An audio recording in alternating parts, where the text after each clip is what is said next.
한여름 소나기 속에서 무심코 건넨 작은 호의가 가난한 배달 청년의 인생을 완전히 예상치 못한 방향으로 이끌게 되었습니다. 그가 빗길에서 구해준 여자가 바로 그가 곧 지원하려던 대기업 채용 이사의 딸일 줄은 꿈에도 몰랐으니까요. 감동과 휴머니즘이 가득한 이 이야기는 치열한 경쟁과 압박으로 가득 찬 현대 한국 사회에서 진정한 선함의 가치가 무엇인지 다시금 생각하게 만듭니다. 여러분은 이 이야기의 결말을 도저히 믿지 못하실 겁니다. 장마철 빗줄기가 마치 화풀이라도 하듯 억수같이 쏟아져 내리며 뼛속까지 시리게 만들던 날이었습니다. 회색빛 공장들이 밀집한 안산공단 변두리의 좁은 길은 그렇지 않아도 질척거리던 것이 이제는 미끄러운 진흙탕으로 변해버렸죠. 백현우. 깡마른 체격의 배달 청년이 하얀 빗줄기를 뚫고 낡은 스쿠터를 힘겹게 몰고 있었습니다. 한 손에는 비닐로 꽁꽁 감싼 배달 음식을 들고 다른 한 손으로는 거센 바람에 휘청거리는 핸들을 꽉 잡고 있었습니다. 그의 어머니, 한 여사님이 찢어진 곳을 테이프로 몇 번이나 꼼꼼하게 붙여준 투명하고 얇은 비닐 우비는 이제 제2의 피부처럼 빗물에 젖은 그의 몸에 달라붙어 있었습니다. 공장 단지로 들어서는 좁은 삼거리 길목, 갑자기 오토바이 한 대가 휘청거리더니 도로 위로 쾅 하고 넘어졌습니다. 빗소리를 뚫고 날카로운 충돌음이 울려 퍼졌죠. 현우는 깜짝 놀라 급브레이크를 잡았습니다. 오토바이는 길가에 나뒹굴고 있었고 쓰러진 여성은 미동도 하지 않았습니다. 여자의 한쪽 다리는 오토바이에 깔려 있었고 깔끔했던 흰색 오피스룩 셔츠는 진흙으로 얼룩져 있었습니다. 긴 머리카락은 헝클어져 고통과 공포로 일그러진 얼굴에 달라붙어 있었죠. 그녀는 일어나려 안간힘을 썼지만 마음은 굴뚝 같아도 몸이 따라주지 않았습니다. 현우는 더 생각할 겨를도 없이 자신의 스쿠터를 세우고 달려갔습니다. 그 인적 드문 길 위에서 멈춰 선 사람은 아무도 없었습니다. 오직 곧 피크타임을 놓칠까 마음이 급했던 가난한 배달원뿐이었죠. 그는 입고 있던 낡은 우비를 벗어 그녀에게 비를 막아주며 차갑고 젖은 아스팔트 바닥에 무릎을 꿇고 피가 맺힌 그녀의 무릎 상처를 살폈습니다. 여자는 아직 충격에서 벗어나지 못한 채 놀람과 두려움이 섞인 눈으로 그를 쳐다보았습니다. 저기요, 많이 아프세요? 머리는 안 부딪히셨나요? 현우가 추위에 떨면서도 걱정스런 목소리로 물었습니다. 아마 괜찮을 것 같아요. 그런데 다리가 너무 아파요. 여자는 창백해진 얼굴로 겨우 몸을 일으키려 했습니다. 현우는 하수구로 콸콸 쏟아지는 빗물을 피해 그녀를 조심스럽게 부축해 인도 턱에 앉혔습니다. 그는 긴 말 없이 낡은 배낭에서 호신용으로 가지고 다니던 작은 구급 파우치를 꺼냈습니다. 편의점에서 산 싸구려 소독약과 거즈가 나왔죠. 그는 상처를 씻어내고 임시로 붕대를 감아주었습니다. 여자는 입술을 꽉 깨물며 고통을 참아냈고 불평 한마디 하지 않았습니다. 비는 그칠 줄 몰랐고 마치 아직 일어나지 않은 슬픔을 위해 하늘이 대신 울어주는 것만 같았습니다. 쓰러진 여자, 신혜진은 꿈에도 몰랐습니다. 엄마와의 사소한 말다툼 때문에 홧김에 뛰쳐나왔다가 이런 얄궂은 사고를 당하게 될 줄은요. 그녀는 분당의 부촌에 있는 숨막히는 저택을 벗어날 수만 있다면 어디든 상관없다고 생각했습니다. 가족 소유의 물류 대기업에 입사하라는 엄마의 잔소리를 듣지 않아도 되는 곳이라면 말이죠. 그녀는 지쳤고 비에 젖어 춥고 아팠습니다. 그런데 그때 낯선 사람의 도움을 받게 된 것입니다. 가난해 보이지만 마음만은 따뜻한 청년이었죠. 그는 그녀가 누구인지, 누구네 집 자식인지, 어디서 왔는지 묻지 않았습니다. 호기심도 판단도 없이 그저 당연히 해야 할 일을 하듯 묵묵히 도왔습니다. 응급처치가 끝나자 현우는 손목에 찬 싸구려 전자시계를 보며 당황해했습니다.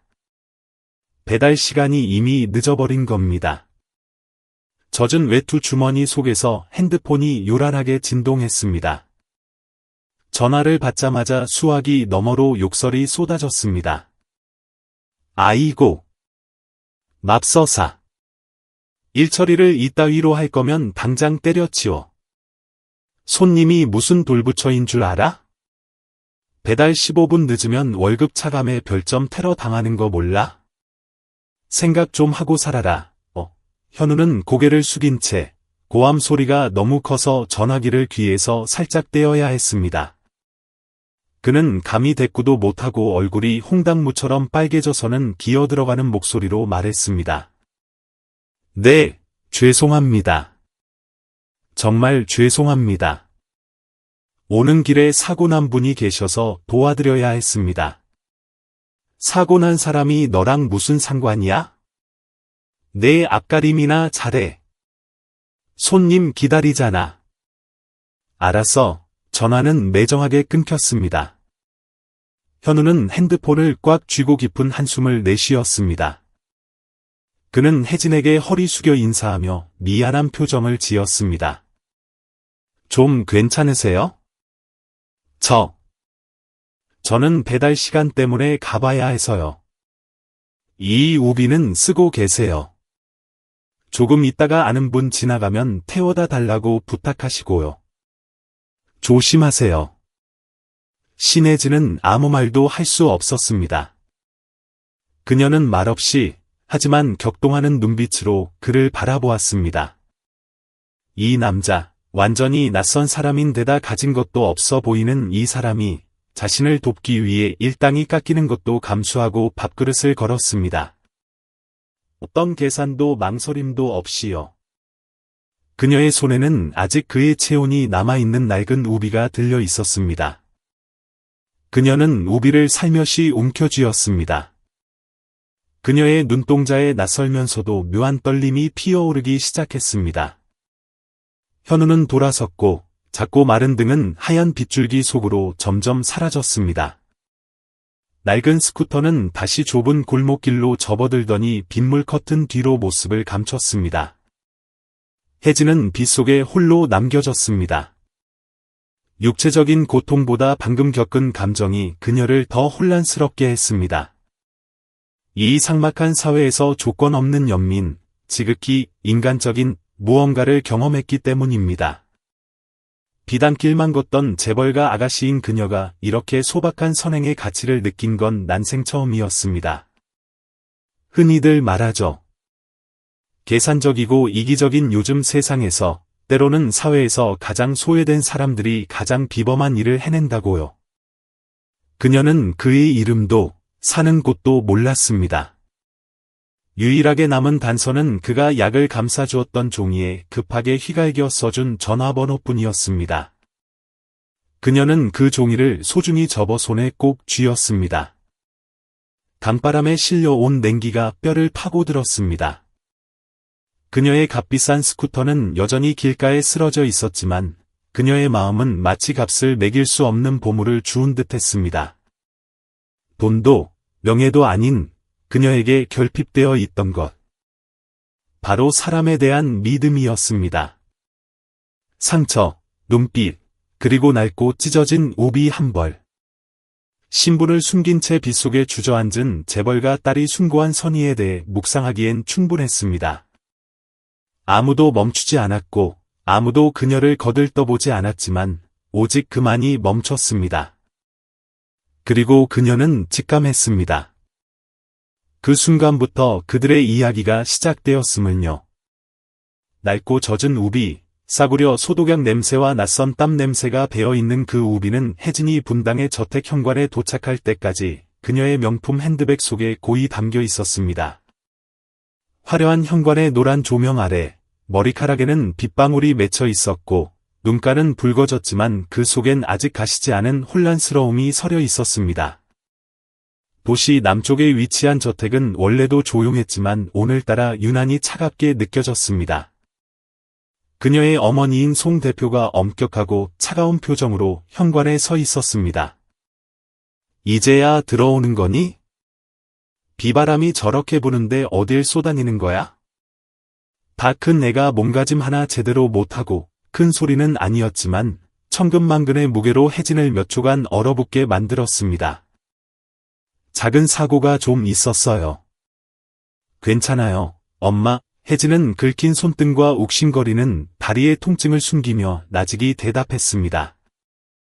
송 대표는 더 묻지 않았습니다. 그녀는 원래 그런 사람이었습니다. 원칙주의자에 엄격했고 가족의 명예와 지위를 개인의 감정보다 항상 위에 두었으니까요. 혜진도 그걸 알고 있었습니다. 하지만 오늘 겪은 일 때문인지 그 극명한 대비가 그녀를 낯설고 외롭게 만들었습니다. 혜진은 방으로 올라가 문을 굳게 닫았습니다. 그녀는 가방에서 우비를 꺼내 마치 귀한 보물이라도 다루듯 푹신한 침대 위에 살포시 올려놓았습니다. 흙탕물이 조금 튀어 있었고 짧은 머리카락 몇 올과 함께 자신을 둘러싼 부유한 남자들에게서는 한 번도 느껴보지 못한 진심 어린 온기가 남아 있었습니다. 오늘 만난 가난한 배달 청년, 백현우는 차갑고 방어적이었던 그녀의 마음을 흔들어 놓았습니다. 그녀는 컴퓨터를 켜고 급하게 저장해둔 전화번호를 찾았습니다. 이름은 우비 오빠라고만 저장되어 있었죠. 혜진은 카카오톡 친구 추가 창에 번호를 한자 한자 입력하며 혹시나 하는 마음에 그 은인을 찾을 수 있길 바랐습니다. 하지만 프로필 없는 알 수 없는 계정들만 뜰 뿐이었습니다.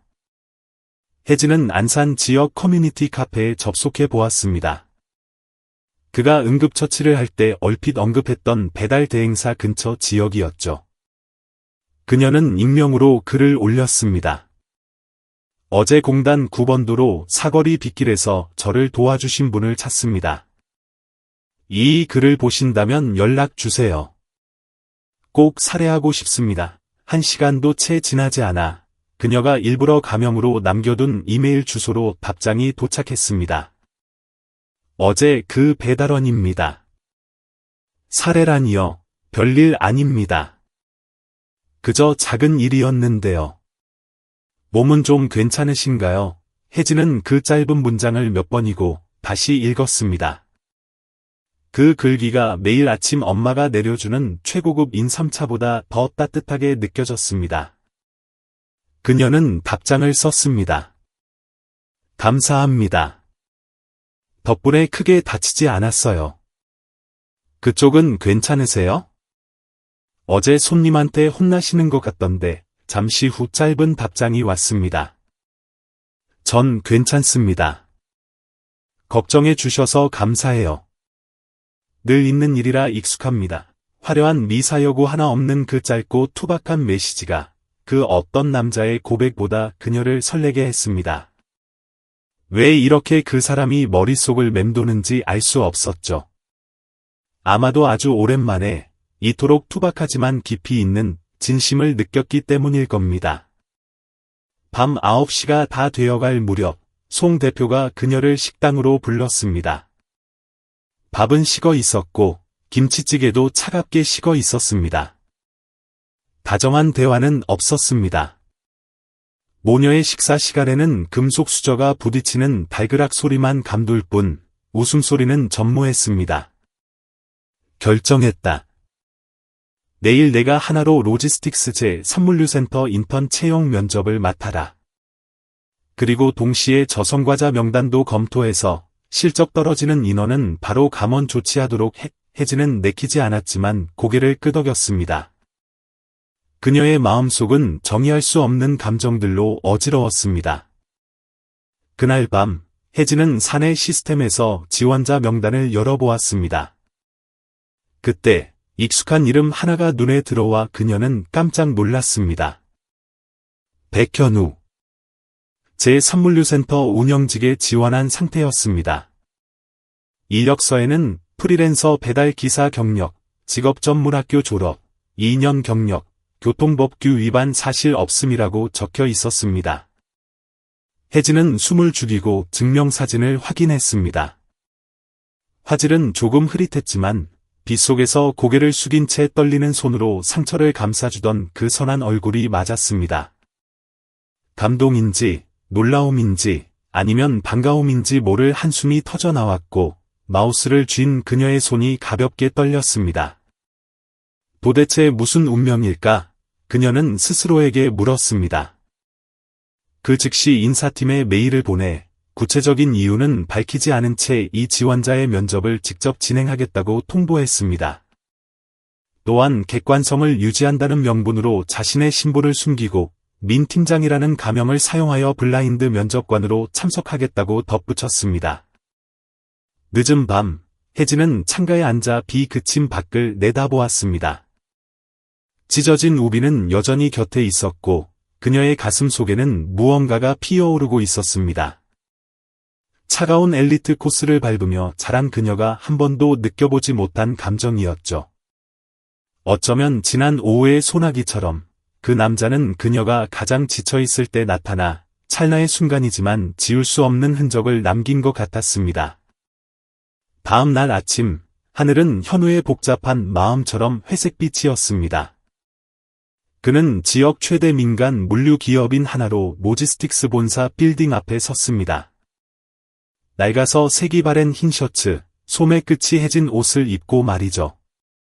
왼손에는 구겨진 서류 봉투를 꽉 쥐고 있었고 땀이 밴 오른손은 미세하게 떨리고 있었습니다.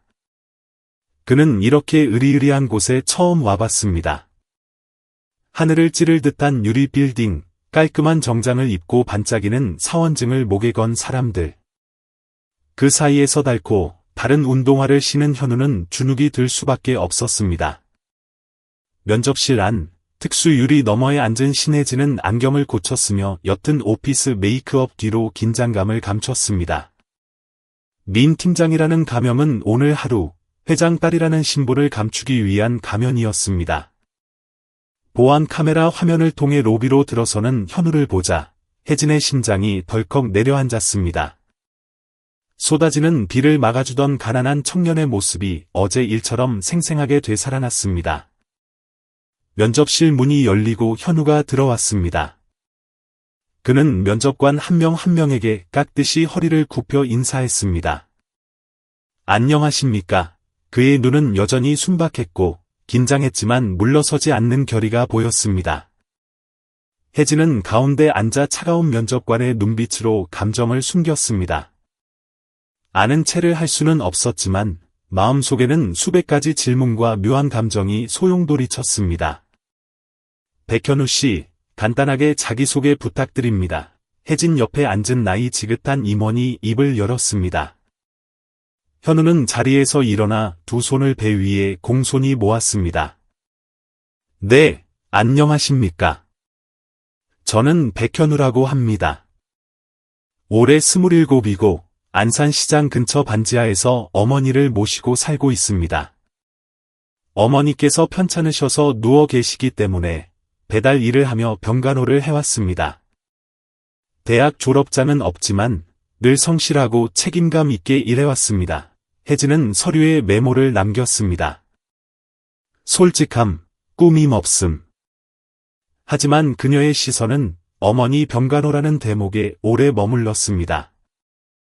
그녀는 습한 반지하 방에서 묵묵히 죽을 끓여 어머니를 수발하는 청년의 모습을 상상하며 손에 쥔 볼펜을 꽉 쥐었습니다. 배달 일을 하셨다고요? 다른 면접관이 물었습니다. 과거에 고객으로부터 안 좋은 평가를 받았던 경험이 있습니까? 현우는 주저없이 고개를 끄덕였습니다. 네, 있습니다. 한 번은 배달이 30분 가까이 늦어져서 고객님께 호되게 혼나고 일당이 차감된 적이 있습니다. 그날 비가 엄청 많이 왔는데 오토바이에 치여 길에 쓰러진 여성분을 봤습니다. 다리가 많이 다치셨더라고요. 차가운 비 속에 그냥 두고 갈 수가 없어서 제 우비를 씌워드리고 응급처치를 한 뒤 안정이 될 때까지 기다렸다가 배달을 갔습니다. 혜진은 살짝 몸을 떨었습니다. 바로 자기 이야기였으니까요. 그가 꾸밈없이 자신의 불운을 탓하지도 않는 담백한 말투로 이야기하자 그녀는 코끝이 찡해져 왔습니다. 그 이유로 늦은 것에 대해 어떻게 생각하나요? 혜진이 불쑥 질문을 던졌습니다. 목소리는 침착했고 냉철한 면접관의 톤을 유지하려 애썼습니다. 만약 그날 그분을 외면하고 배달을 제 시간에 마쳤다면 별점 5점을 받고 보너스도 받았겠죠. 현우 씨에겐 어느 쪽이 더 중요합니까? 현우는 안경과 화장 때문에 자신을 알아보지 못한 채 혜진을 똑바로 쳐다보며 고개를 숙이고 답했습니다. 저도 그 부분에 대해 많이 생각했습니다. 하지만 빗속에 쓰러진 분을 외면했다면 비록 일자리는 지켰을지 몰라도 제 양심은 지키지 못했을 겁니다. 사람으로서 저는 양심이 먼저라고 생각합니다. 돈은 나중에 다시 벌면 되니까요. 면접실 안에 정적이 흘렀습니다. 깐깐해 보이던 옆자리의 임원조차 고개를 끄덕이며 감탄할 정도였습니다. 혜진은 펜을 쥐고 있었지만 더 이상 글을 쓸 수 없었습니다. 거센 바람에 흔들리는 풍경처럼 마음이 요동쳤습니다. 감사합니다. 백현우 씨. 그렇다면 앞으로 회사 이익과 개인의 도덕성 사이에서 선택해야 한다면 늘 도덕성을 택하시겠습니까? 네, 저는 두 가지를 맞바꾸지 않는 방법을 찾겠습니다. 그는 쑥스러운 듯 엷은 미소를 지었습니다. 사람 좋은 미소였죠. 미리 고객에게 양해를 구하거나 동료에게 도움을 청하겠습니다. 하지만 정말 다른 방법이 없는 막다른 상황이라면 사람을 구하고 돕는 것이 제 마지막 선택일 것입니다. 그 대답에 방 안은 숙연해졌습니다.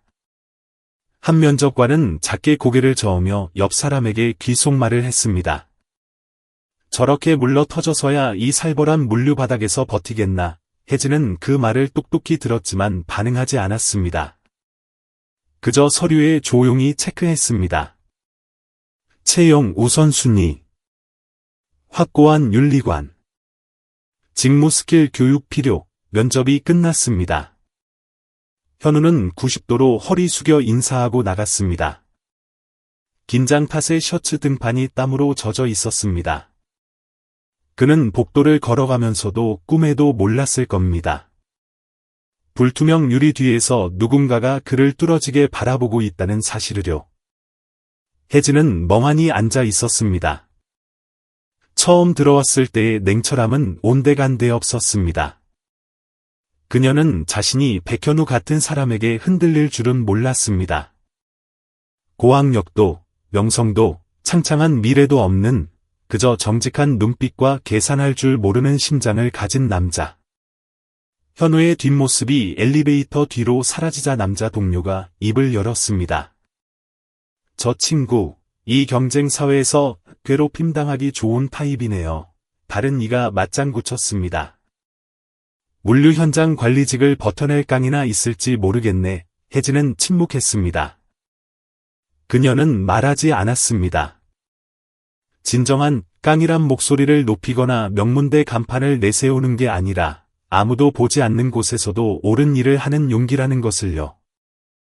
그녀는 살며시 눈을 감았습니다. 머릿속에는 면접 질문이나 KPI 따위가 아니라 하나뿐인 찢어진 우비를 벗어주며 많이 아프세요? 라고 묻던 그 진심 어린 목소리만이 맴돌았습니다. 가식적인 상류층 사교계에서는 절대 볼 수 없는 모습이었죠. 화려한 겉모습이나 뛰어난 재능 때문이 아니라 낯선 타인을 귀하게 여기는 태도 때문에 마음이 움직였습니다. 난생 처음으로 그녀는 면접관인 자신이 오히려 인격적인 시험을 치른 것 같은 기분이 들었습니다. 현우의 첫 출근 날은 살이 타들어갈 듯한 무더위와 함께 시작되었습니다. 사촌 형에게 빌린 낡은 스쿠터를 타고 그는 오전 8시가 되기도 전에 안산제 산물류센터에 도착했습니다. 벌써 얼굴엔 땀이 송골송골 맺혀 있었죠. 그는 아무도 없는 구석에 스쿠터를 세우고 어젯밤 묻은 기름때를 닦아냈습니다. 물류센터는 시 외곽, 자갈과 포트홀이 가득한 비포장도로 끝에 있었습니다. 뜨거운 햇볕에 녹아내린 아스팔트 냄새가 코를 찔렀습니다. 현장 팀장 신동철.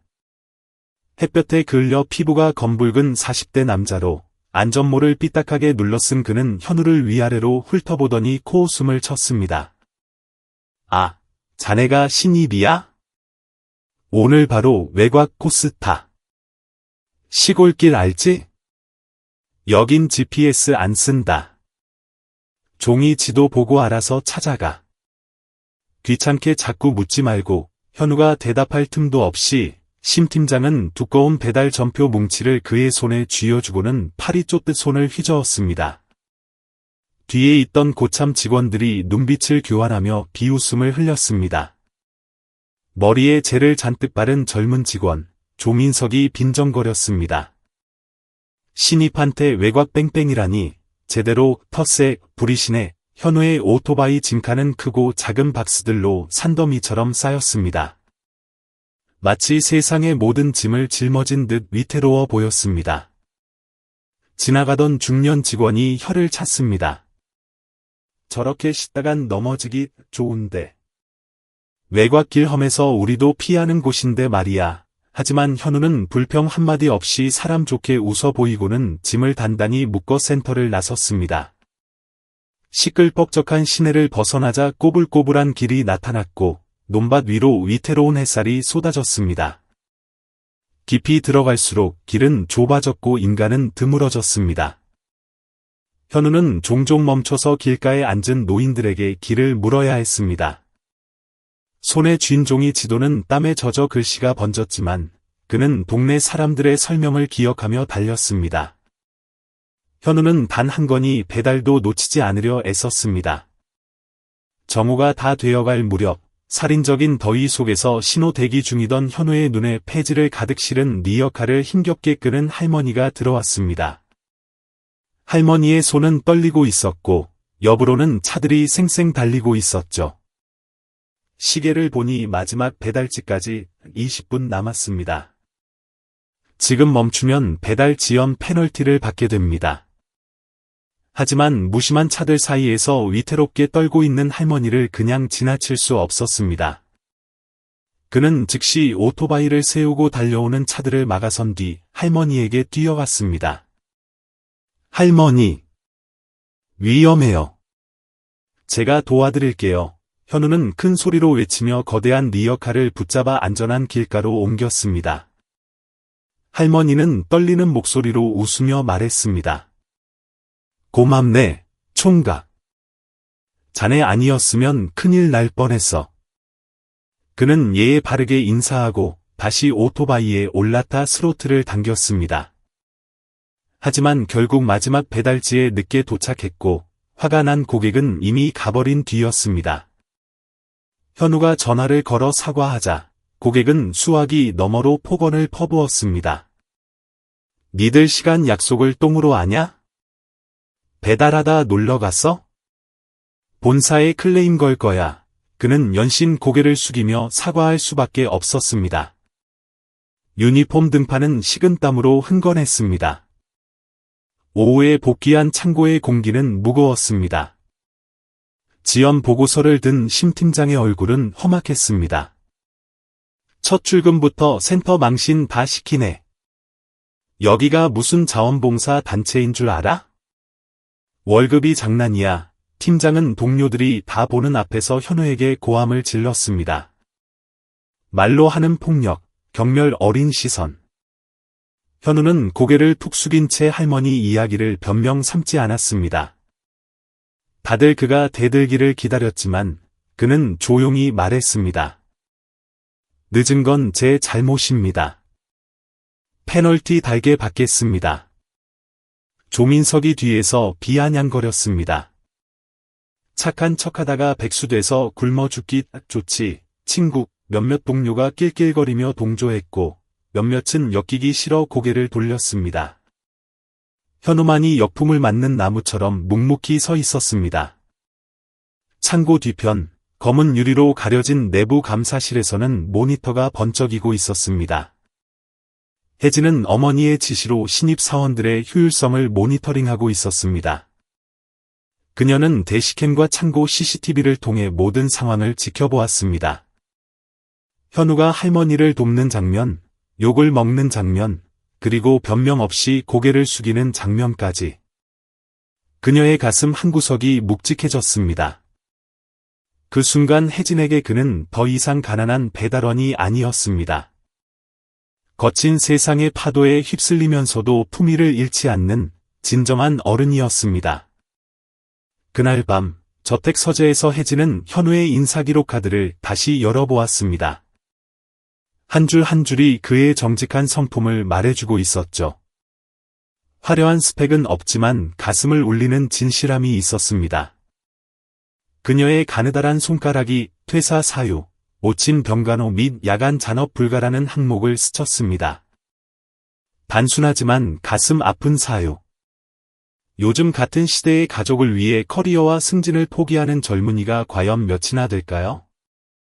혜진은 파일을 덮고 허공을 응시했습니다. 동정심도 단순한 존경도 아닌 묘한 감정이 피어올랐습니다. 10원 한 푼을 놓고 싸우는 이 세상에서 폐지 줍는 할머니를 돕기 위해 해고와 감봉을 감수하는 사람. 그녀는 어쩌면 자신이 그에게서 사람됨을 배워야 할지도 모른다고 생각했습니다. 비좁은 반지하 방, 낡은 형광등이 곰팡이 핀 벽에 그림자를 들이우고 있었습니다. 현우는 아픈 어머니, 한 여사 곁에 앉아 오늘 입은 땀 냄새 밴 유니폼을 개고 있었습니다. 그는 상사에게 욕먹은 이야기는 꺼내지도 않고 어머니의 다리를 주무르며 다정하게 물었습니다. 엄마, 오늘 밥은 맛있게 드셨어? 약은 챙겨 드셨고, 한 여사는 야윈 손으로 아들의 머리를 쓰다듬으며 떨리는 목소리로 말했습니다.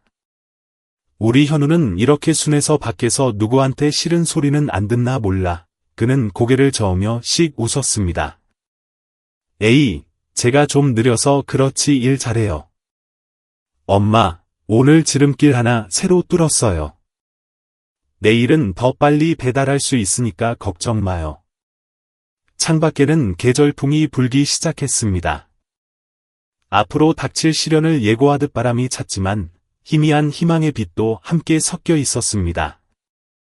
창고에서 현우가 묵사발이 된 이후 뒷담화는 잡초처럼 번져나갔습니다. 대놓고 말하진 않았지만 비꼬는 말들과 하찮게 보는 시선들은 날로 늘어만 갔습니다. 현우는 마치 부지런한 일개미처럼 없던 힘든 코스가 주어져도 군말 없이 묵묵히 일했습니다. 그는 3층 사무실 모니터 뒤에서 자신을 지켜보는 눈, 신혜진의 존재를 전혀 알지 못했죠. 점심시간이 되면 현우는 구석에서 집에서 싸온 낡은 도시락을 꺼냈습니다. 반찬이라곤 김치와 얇은 계란말이 몇 개, 그리고 차게 식은 밥뿐이었습니다. 현우는 배고프다 투정 한 번 없이 오후 근무에 늦지 않으려 허겁지겁 밥을 먹었습니다. 식당을 지나가던 직원들이 일부러 들으란 듯 큰 소리로 떠들었습니다. 요즘 세상에 궁상맞게 저런 도시락을 싸다니냐. 무슨 70년대도 아니고 그들은 비웃으며 지나갔습니다. 그 무리의 중심엔 조민석이 있었습니다. 그는 혜진, 민 팀장에게 작업을 걸다 거절당한 뒤로 왠지 모르게 상부의 주목을 받는 듯한 현우를 노골적으로 미워했습니다. 그날 점심, 양철 지붕 창고의 찜통더위 속에서 사람들이 쉬고 있을 때였습니다. 민석이 지나가다 현우가 정리하던 박스 더미에 일부러 발을 걸어 와르르 무너뜨렸습니다. 그러고는 적반하장으로 소리를 질렀습니다. 아이고, 죄송하네요. 근데 물건을 왜 통로 한가운데 놔둬서 사람 걸리게 만들어요? 일 똑바로 안 합니까? 주위에서 킥킥거리는 웃음소리가 들렸지만 아무도 현우 편을 들어주지 않았습니다. 현우는 말없이 허리를 숙여 흙 묻은 물건들을 하나하나 닦아 다시 정리했습니다. 화를 내지도 대꾸하지도 않고 그저 바위처럼 평온한 얼굴이었습니다. 그때 이곳에서 가장 오래 일한 곽 반장이 지나가다 그 꼴불견인 상황을 보고 혀를 찼습니다. 힘없는 노인이라 당장 나서진 못했지만 돌아서며 동료에게 중얼거리는 소리가 들렸습니다. 저 친구, 돈은 없어도 인성은 저기 있는 놈들보다 훨씬 부자야. 쯧쯧. 위층에서 CCTV로 이 모든 것을 지켜보던 혜진은 현우의 진짜 모습을 보았습니다. 비범한 인내심, 원망하지 않는 태도. 혜진의 가슴이 먹먹해졌습니다. 때로는 아주 사소한 일상이 인간의 본성을 가장 잘 보여주는 법이니까요. 그날 오후, 혜진은 권한을 사용하여 현우를 운영실로 호출했습니다. 고객 피드백 무작위 점검이라는 핑계였죠. 현우는 기름때 묻은 손을 비비며 조심스럽게 문을 두드렸습니다. 혜진은 흔들리는 눈빛을 감추려 통유리창 밖을 보고 있었습니다. 민 팀장님, 부르셨습니까? 네, 앉으세요. 최근 고객 피드백 몇 가지 확인할 게 있어서요. 배달 지연건이 있던데 설명해 주실 수 있나요? 현우는 숨기지 않고 솔직하게 답했습니다. 네, 어제 폐지 줍는 할머니께서 도로 한복판에 갇혀 계셔서 트럭 사고가 날까봐 도와드리는 바람에 늦었습니다. 센터의 명예를 실추시켜 죄송합니다. 혜진은 의자를 돌려 그를 똑바로 바라보았습니다. 본인이 남들보다 더 힘든 일을 배정받고 있는 건 아나요? 사람들이 뒤에서 무슨 말 하는지 알아요. 현우는 쓸쓸하지만 평온한 미소를 지었습니다. 네, 제가 실제로 손이 좀 느리니까 그렇게 말씀하시겠죠. 제가 다른 분들처럼 빠릿빠릿하고 말주변이 좋지는 않으니까요. 그 말을 듣는 순간 혜진은 가슴에 큰 돌덩이가 얹힌 듯 답답해졌습니다. 이 남자는 절대 남 탓을 하지 않습니다. 가난한 과거를 핑계 삼지도 않습니다. 그저 온전히 책임을 지고 앞으로 나아갈 뿐입니다. 현우가 인사를 하고 나간 뒤에도 혜진은 석상처럼 앉아 창밖만 바라보았습니다. 계단으로 사라지는 그의 작고 마른 등을 보며 그녀는 무의식적으로 왼쪽 가슴에 손을 얹었습니다. 심장이 낯설고 강하게 뛰고 있었습니다. 그날 밤, 그녀는 낮에 있었던 창고, 내 괴롭힘 영상을 다시 돌려보았습니다. 민석이 물건을 엎었을 때 현우의 눈빛. 분노는 없었고, 그저 불공평한 세상에 익숙해진 사람의 체념과 인내가 보였습니다. 혜진은 화면에서 눈을 떼지 못했습니다. 재벌가에서 나고 자란 그녀는 깨달았습니다. 세상엔 눈에 보이지 않고 돈으로 살 수 없는 가치가 있다는 것을요. 그건 오직 마음으로만 느낄 수 있는 것이었습니다. 어느 쌀쌀한 오후, 혜진은 우연히 곽 반장이 신입들에게 현우 칭찬을 하는 것을 들었습니다.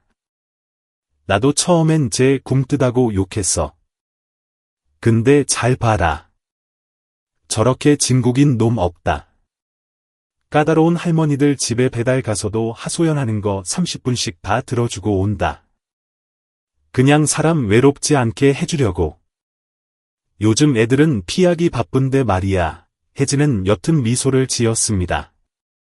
신분 노출 때문에 당장 개입할 순 없었지만 그녀의 마음속엔 그를 지키고 싶다는 의지가 싹트기 시작했습니다. 현우 같은 사람이 이 흙탕물 같은 곳에서 매장당하게 둔다면 평생 자신을 용서하지 못할 것 같았기 때문입니다. 어느 날 오후, 조민석이 무거운 짐을 든 현우 옆을 지나가며 비아냥거렸습니다. 저 순진한 척하는 연기에 여자들이 껌뻑 죽는다니까? 연기 대상 감이야. 공교롭게도 현장을 순시하던 혜진이 그 독설을 들었습니다. 그녀는 멈춰서서 민석을 서늘한 눈빛으로 쏘아보았습니다. 민석은 당황하여 시선을 피했습니다. 그날 저녁, 혜진은 어머니에게 보고서를 올렸습니다. 주제는 현장 관리자 구조 개편 제안. 사유는 현재의 독성, 톡식, 업무 환경 개선 및 인성 중심의 관리자 필요였습니다. 특정인의 이름을 거론하진 않았지만 그녀는 마음을 굳혔습니다. 더 이상 관찰자가 아닌 자신의 힘과 지위로 선함을 지키는 수호자가 되기로 말이죠. 그 밤, 현우는 낡은 자취방 처마 밑에서 뜨거운 라면을 먹으며 내일 배달 코스의 기름값을 아낄 계산을 하고 있었습니다. 그는 서울의 화려한 어느 곳에서 한 여자가 자신을 생각하고 있다는 사실을 꿈에도 몰랐습니다. 동정이 아닌 날마다 커져가는 진심 어린 연정으로 말입니다. 오후 늦게 갑작스런 소나기가 쏟아져 낡은 양철 지붕을 요란하게 두드렸습니다. 빗소리는 마치 누군가의 격정적인 마음처럼 거칠었습니다. 어두컴컴하고 습한 창고 안. 단순 노동과 고단함만 있을 것 같던 이곳에서 사람들의 마음을 송두리째 바꿔놓을 사건이 벌어지려 하고 있었습니다. 빗물이 들이쳐 바닥은 미끄러웠고 냉동 박스에서 흘러나온 물기까지 더해져 엉망이었습니다. 그때 난폭하게 운전하던 지게차 바퀴가 미끄러지며 높게 쌓인 화물렉을 들이받았습니다. 쾅쾅 하는 굉음이 창고를 뒤흔들었습니다.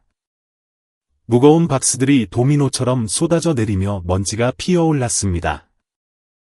그 혼란 속에서 날카로운 비명이 들렸습니다. 창고에서 가장 마음씨 좋은 선영 이모가 무거운 컨테이너 박스 밑에 다리가 깔린 것입니다. 사람들은 얼어붙었습니다. 입을 막고 비명을 질렀지만 누구도 선뜻 뛰어들지 못했습니다. 바닥은 미끄러웠고 물건은 계속 쏟아질 듯 위태로웠으니까요.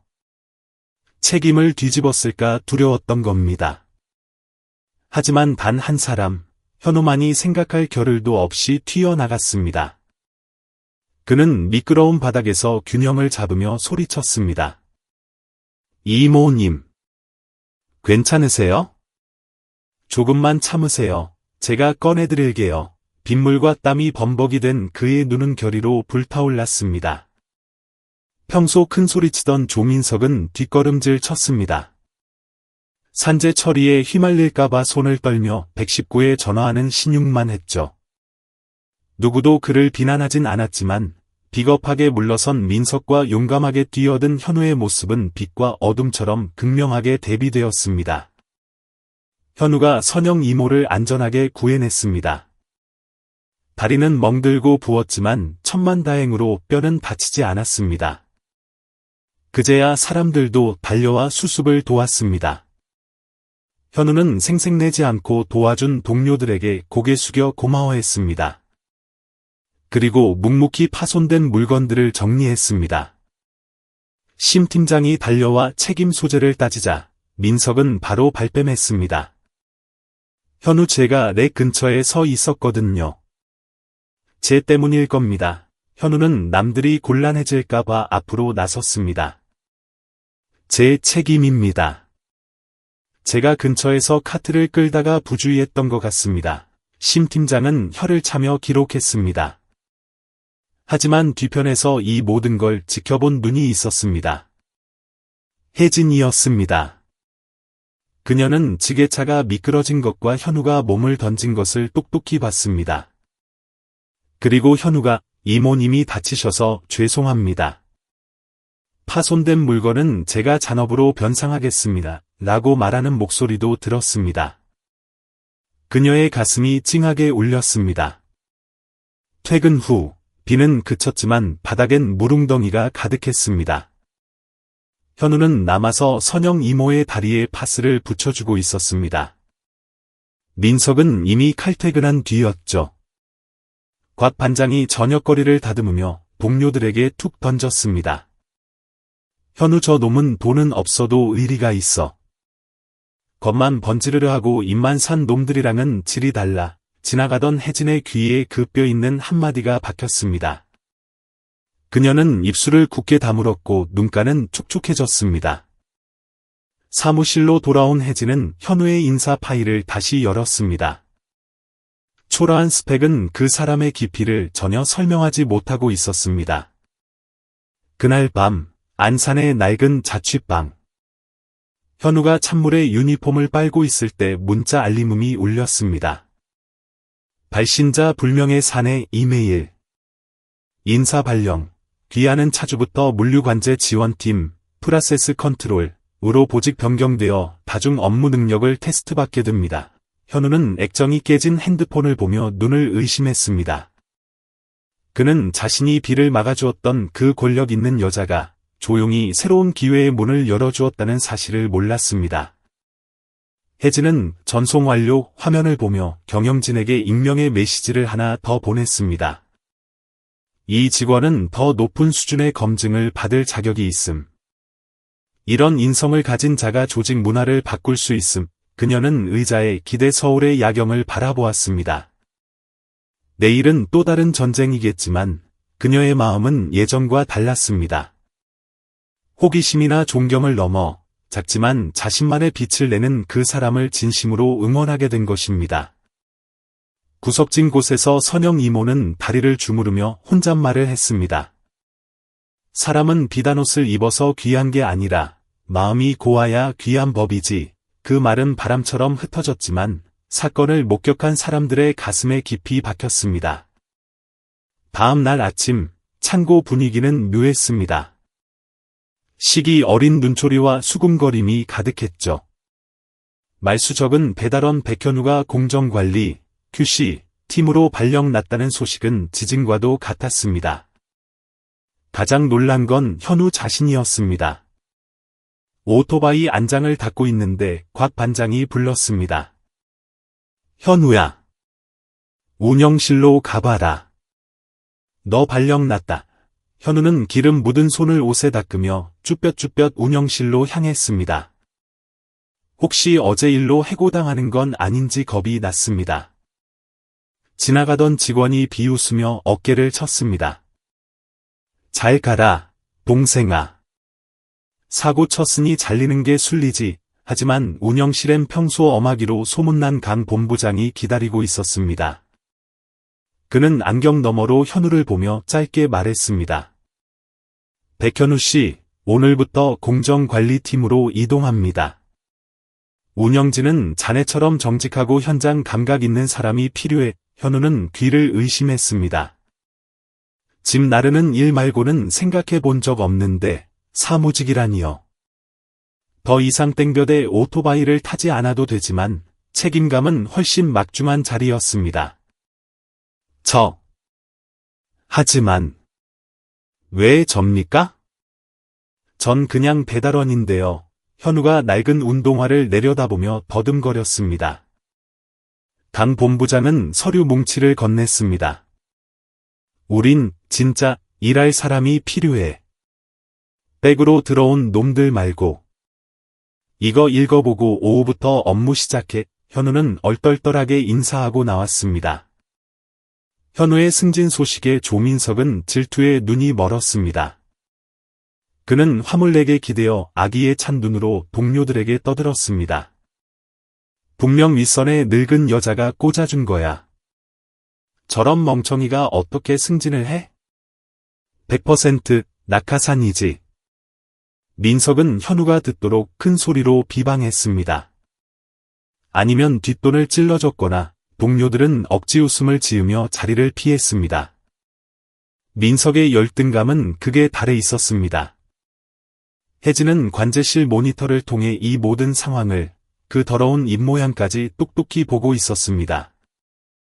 그녀는 당장 개입하지 않기로 했습니다. 지금 나서면 현우의 실력이 가려질 테니까요. 그의 능력이 저런 소인배들의 입을 다물게 할 것이라 믿었습니다. 오후부터 현우는 책상에 앉았습니다. 포장, 운송, 리드 타임, 서류 검수. 꼼꼼함이 요구되는 일이었습니다. 다들 그가 헤맬 거라 예상했지만 현우는 놀라울 정도로 빨리 적응했습니다. 그는 현장 경험 덕분에 서류의 맹점을 본능적으로 찾아냈습니다. 첫날부터 그는 안산 신도시 배달 구역의 GPS 좌표 오류를 찾아냈습니다. 지도 업데이트가 안 되어 배달원들이 매일 1시간씩 허비하고 있었던 겁니다. 팀장님, 여기 좌표가 실제랑 다릅니다. 확인 결과 사실이었고 운영진은 발칵 뒤집혔습니다. 이 발견으로 막대한 비용을 아낄 수 있게 된 겁니다. 강 본부장은 조용히 고개를 끄덕였고 이 보고서는 상부로 직보되었습니다. 혜진은 보고서를 읽으며 안경 너머로 흐뭇한 미소를 지었습니다. 그날 밤 현우는 늦게까지 남아 일했습니다. 낡은 유니폼 차림이었지만 그의 눈은 그 어느 때보다 빛나고 있었습니다. 동료들의 시선이 바뀌기 시작했습니다. 누군가 슬그머니 음료수를 건네며 물었습니다. 백주임, 나중에 길 찾는 법 좀 알려줘요. 곽 반장은 현우의 어깨를 두드려 주었습니다. 하지만 어둠 속에서 조민석은 핸드폰을 꺼내 음흉한 메시지를 보냈습니다. 저 놈, 분명 뭔가 구린 게 있어. 내가 가면을 벗겨주지. 다음 날 본사에서 현우를 카이젠, 개선, 팀 후보로 검토하라는 메일이 내려왔습니다. 현우는 그저 어머니 약값을 더 벌 수 있어 기쁠 뿐이었습니다. 혜진에게 현우의 성장은 잔잔한 호수에 퍼지는 파동과 같았습니다. 묵묵히 자기 일을 하는 것만으로도 세상을 바꾸는 사람이 있구나. 날씨가 다시 추워졌고 빗줄기가 굵어졌습니다. 현우는 빗속에서 헐거워진 화물을 끈으로 묶고 있었습니다. 그의 눈빛에 경계심이 서리기 시작했습니다. 공기가 달라졌음을 느꼈기 때문입니다. 모난 돌이 정 맞는다고 했던가요? 정직한 업무 처리가 일부 비리 직원들의 심기를 건드린 것입니다. 민석은 독버섯처럼 악성 루머를 퍼뜨렸습니다. 쟤는 뒤가 구려. 두고 봐. 심 팀장도 다시 현우를 괴롭히기 시작했습니다. 까다로운 서류만 골라주며 비꼬았죠. 높은 분들이 아끼시니 이것도 잘하겠지. 그러던 어느 날 아침 사건이 터졌습니다. 지역 감독관의 롤렉스 시계가 현장 사무실에서 감쪽같이 사라졌습니다. 창고가 발칵 뒤집혔고 열쇠를 가진 현우에게 모든 의심이 쏠렸습니다. 소지품 검사해 현우는 영문도 모른 채 가방을 열어야 했습니다. 그때 그의 낡은 가방 구석에서 번쩍이는 시계가 툭 떨어졌습니다. 현우의 심장이 멈춘 듯 했습니다. 쏟아지는 경멸과 의심의 눈초리. 누군가 그를 함정에 빠뜨린 것이 분명했습니다. 조민석은 사람들 뒤에 서서 승리감에 도취된 듯 비열한 미소를 짓고 있었고 심 팀장은 엄격한 표정으로 현우를 징계위원회로 보내라고 소리쳤습니다. 위층에서 혜진은 정기 보고서를 검토하던 중 청천벽력 같은 소식을 접했습니다. 그녀는 절도 혐의 조사로 인한 업무 정지, 명단에 백현우의 이름이 떡하니 적혀 있는 것을 보고 자신의 눈을 의심했습니다. 혜진은 비 오는 날 자신을 도와주던 그의 진실한 눈빛을 여전히 생생하게 기억하고 있었습니다.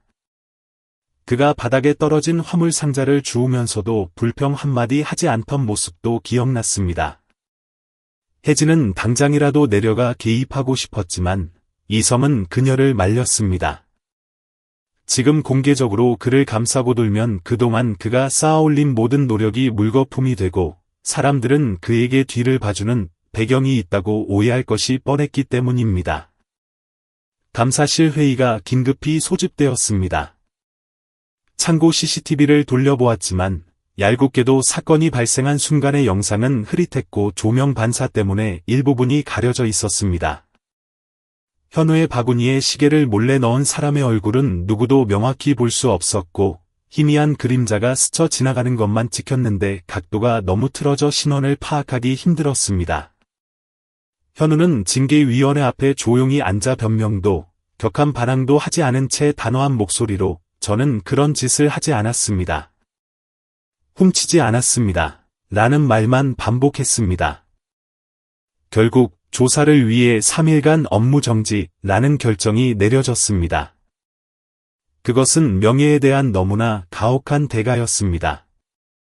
현우는 묵묵히 개인 소지품을 챙겨 동료들의 수군거림을 뒤로하고 걸어 나왔습니다. 그 시선 속에는 소수의 동정심과 악인들의 고소함이 섞여 있었습니다. 창고에서 가장 연로한 곽 반장님이 다가와 그의 어깨를 가볍게 토닥이며 위로했습니다. 아무도 안 믿어도 나는 널 믿는다. 너 같은 사람이 그런 천벌받을 짓을 할 리가 없어. 그날 밤 혜진은 도저히 잠을 이룰 수 없었습니다. 그녀는 본가로 돌아와 방에 틀어박혀 개인 컴퓨터 앞에 앉아 자신이 비밀리에 접속 권한을 가진 서버에서 모든 과거 CCTV 영상을 뒤지기 시작했습니다. 그녀는 언젠가 민석이 직원 물품 보관소 근처를 어슬렁거리는 것을 본 기억이 어렴풋이 났습니다.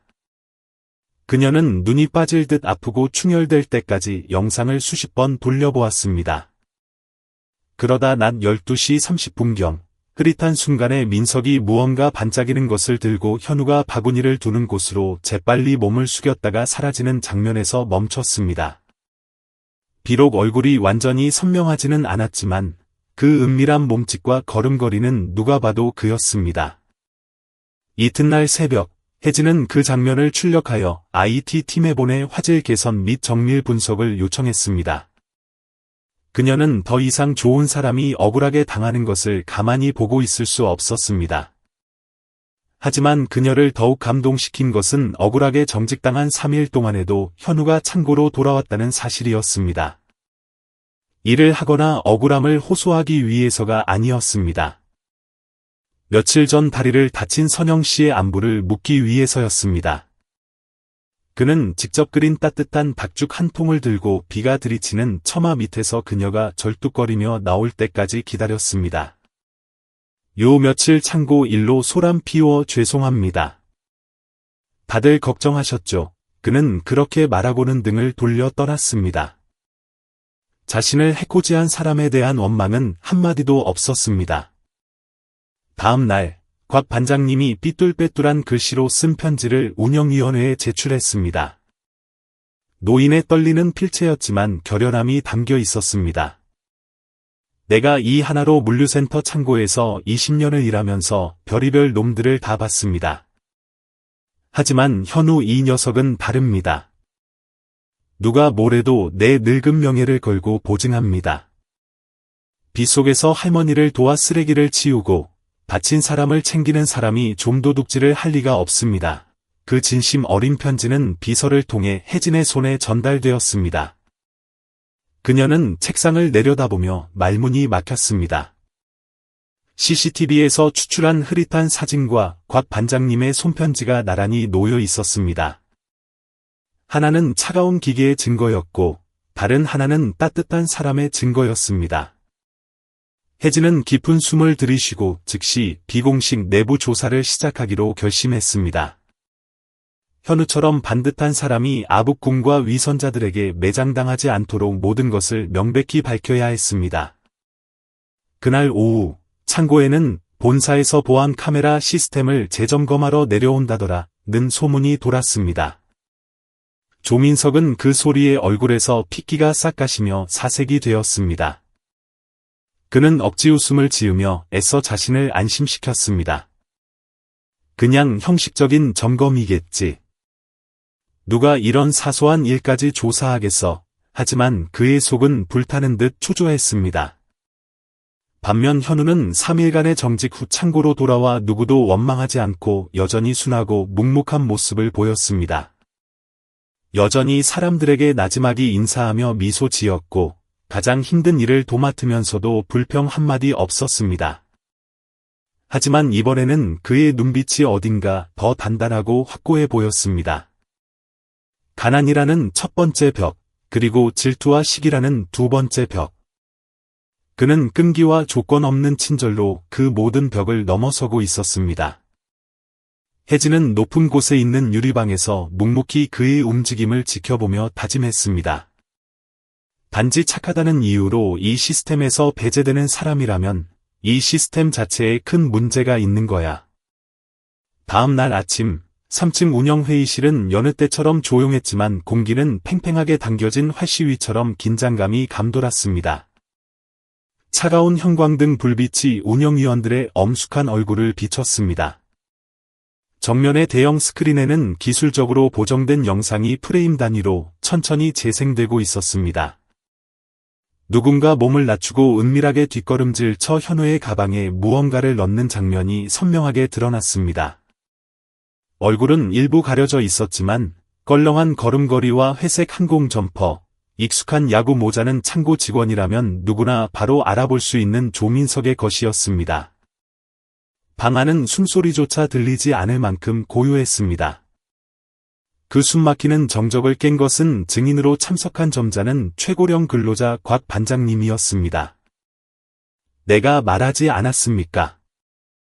현우 그 친구는 그런 손버릇 나쁜 놈이 아닙니다. 작고 떨리는 목소리였지만 그 울림은 거짓과 위선이 빛 아래 드러난 현장을 강타하는 듯 묵직했습니다. 회의석이 자격으로 구석에 서 있던 혜진은 책상에 손을 가볍게 얹고 침착하지만 단호한 목소리로 말했습니다. 여러분, 제가 3일 전에 CCTV 데이터를 전부 다시 확인했습니다. 누군가 고의로 원본 영상을 덮어쓰고 흐리게 만든 흔적을 발견했습니다. 다행히 클라우드에 아직 동기화되지 않은 사각지대의 보조 카메라의 원본 데이터가 남아 있었습니다. 밤을 새워 눈은 조금 충혈되었지만 그녀의 눈빛은 결연했습니다. 그녀는 말로 민석을 범인이라 지목하지 않았지만 그 영상 하나만으로 누가 주동자인지 모두가 알 수 있었습니다. 강 본부장은 미간을 깊게 찌푸리며 고개를 끄덕였고 비서에게 즉시 조민석과 신동철 팀장을 소환해 대질 신문할 것을 지시했습니다. 당장 이 일을 명확히 해야겠소. 비서가 가볍게 목례하고 나갔습니다. 방 안의 침묵 속에서 심장 박동 소리가 들릴 것만 같았습니다. 잠시 후 민석과 신동철이 들어왔습니다. 증거 영상이 대형 스크린에서 재생되자 신동철은 못 박힌 듯 서서 아무 말도 하지 못했습니다. 민석은 물에 빠진 사람처럼 사색이 되어 옷자락을 하얗게 질리도록 꽉 쥐고 공포에 질려 말을 더듬었습니다. 저는 그냥 장난으로. 일이 이렇게 커질 줄은 몰랐습니다. 운영위원 중 한 명이 책상을 쾅 치며 분노했습니다. 장난으로 사람을 도둑으로 몰아? 명예를 짓밟아? 당신 같은 악의적인 장난 때문에 얼마나 많은 사람이 직업과 미래를 잃었는지 알아. 아무도 그를 변호하지 않았습니다. 그는 고개를 푹 숙인 채 누구와도 눈을 마주치지 못했습니다. 강 본부장이 혜진을 돌아보며 물었습니다. 민 팀장, 이 일을 처음 발견하고 보고한 게 기관이지. 처리 방향에 대해 제안할 게 있나? 혜진은 깊은 숨을 들이쉬고 차분하게 말했습니다. 개인적인 감정으로 징계를 요구하지는 않겠습니다. 그것은 회사 규정에 따른 운영위원회의 결정 사안입니다. 하지만 백현우 씨의 명예가 전 직원 앞에서 공개적으로 회복되기를 바랍니다. 그리고 가능하다면 지난 시간 동안 그가 겪은 부당한 대우 대신 그의 능력과 인품에 걸맞은 위치에서 기회를 주셨으면 합니다. 방 안에 누구도 반대하지 않았습니다. 짧지만 긴장감 넘쳤던 회의 끝에 조민석은 3개월간 지하 냉동 창고의 하역 담당으로 좌천되고 모든 보너스가 삭감되었습니다. 반면 현우는 당일부로 업무에 복귀했고 공개적인 사과를 받았으며 물류 코디네이터 보조 직무의 수습 기회까지 얻게 되었습니다. 그것은 상상조차 못했던 큰 도약이었습니다. 단순히 직함이 멋있어졌기 때문이 아니라 경영진이 그의 진정한 가치를 알아봐 주었기 때문입니다. 그날 오후 현우가 창고로 돌아왔을 때 사람들의 눈빛은 달라져 있었습니다. 존경심, 그리고 미안함이 섞여 있었죠. 그를 따돌렸던 일부는 어색하게 웃으며 아부했고 일부는 부끄러워 피했습니다. 오직 곽 반장님만이 다가와 어깨를 두드리며 인자하게 웃었습니다. 봤지? 하늘은 아직 바른 사람을 돕는다니까. 파도에 밀려 멀어지는 줄 알았더니 오히려 항구에 더 가까이 데려다준 셈이야. 현우는 평소처럼 겸손하게 웃으며 대답했습니다. 누구도 원망 안 해요, 반장님.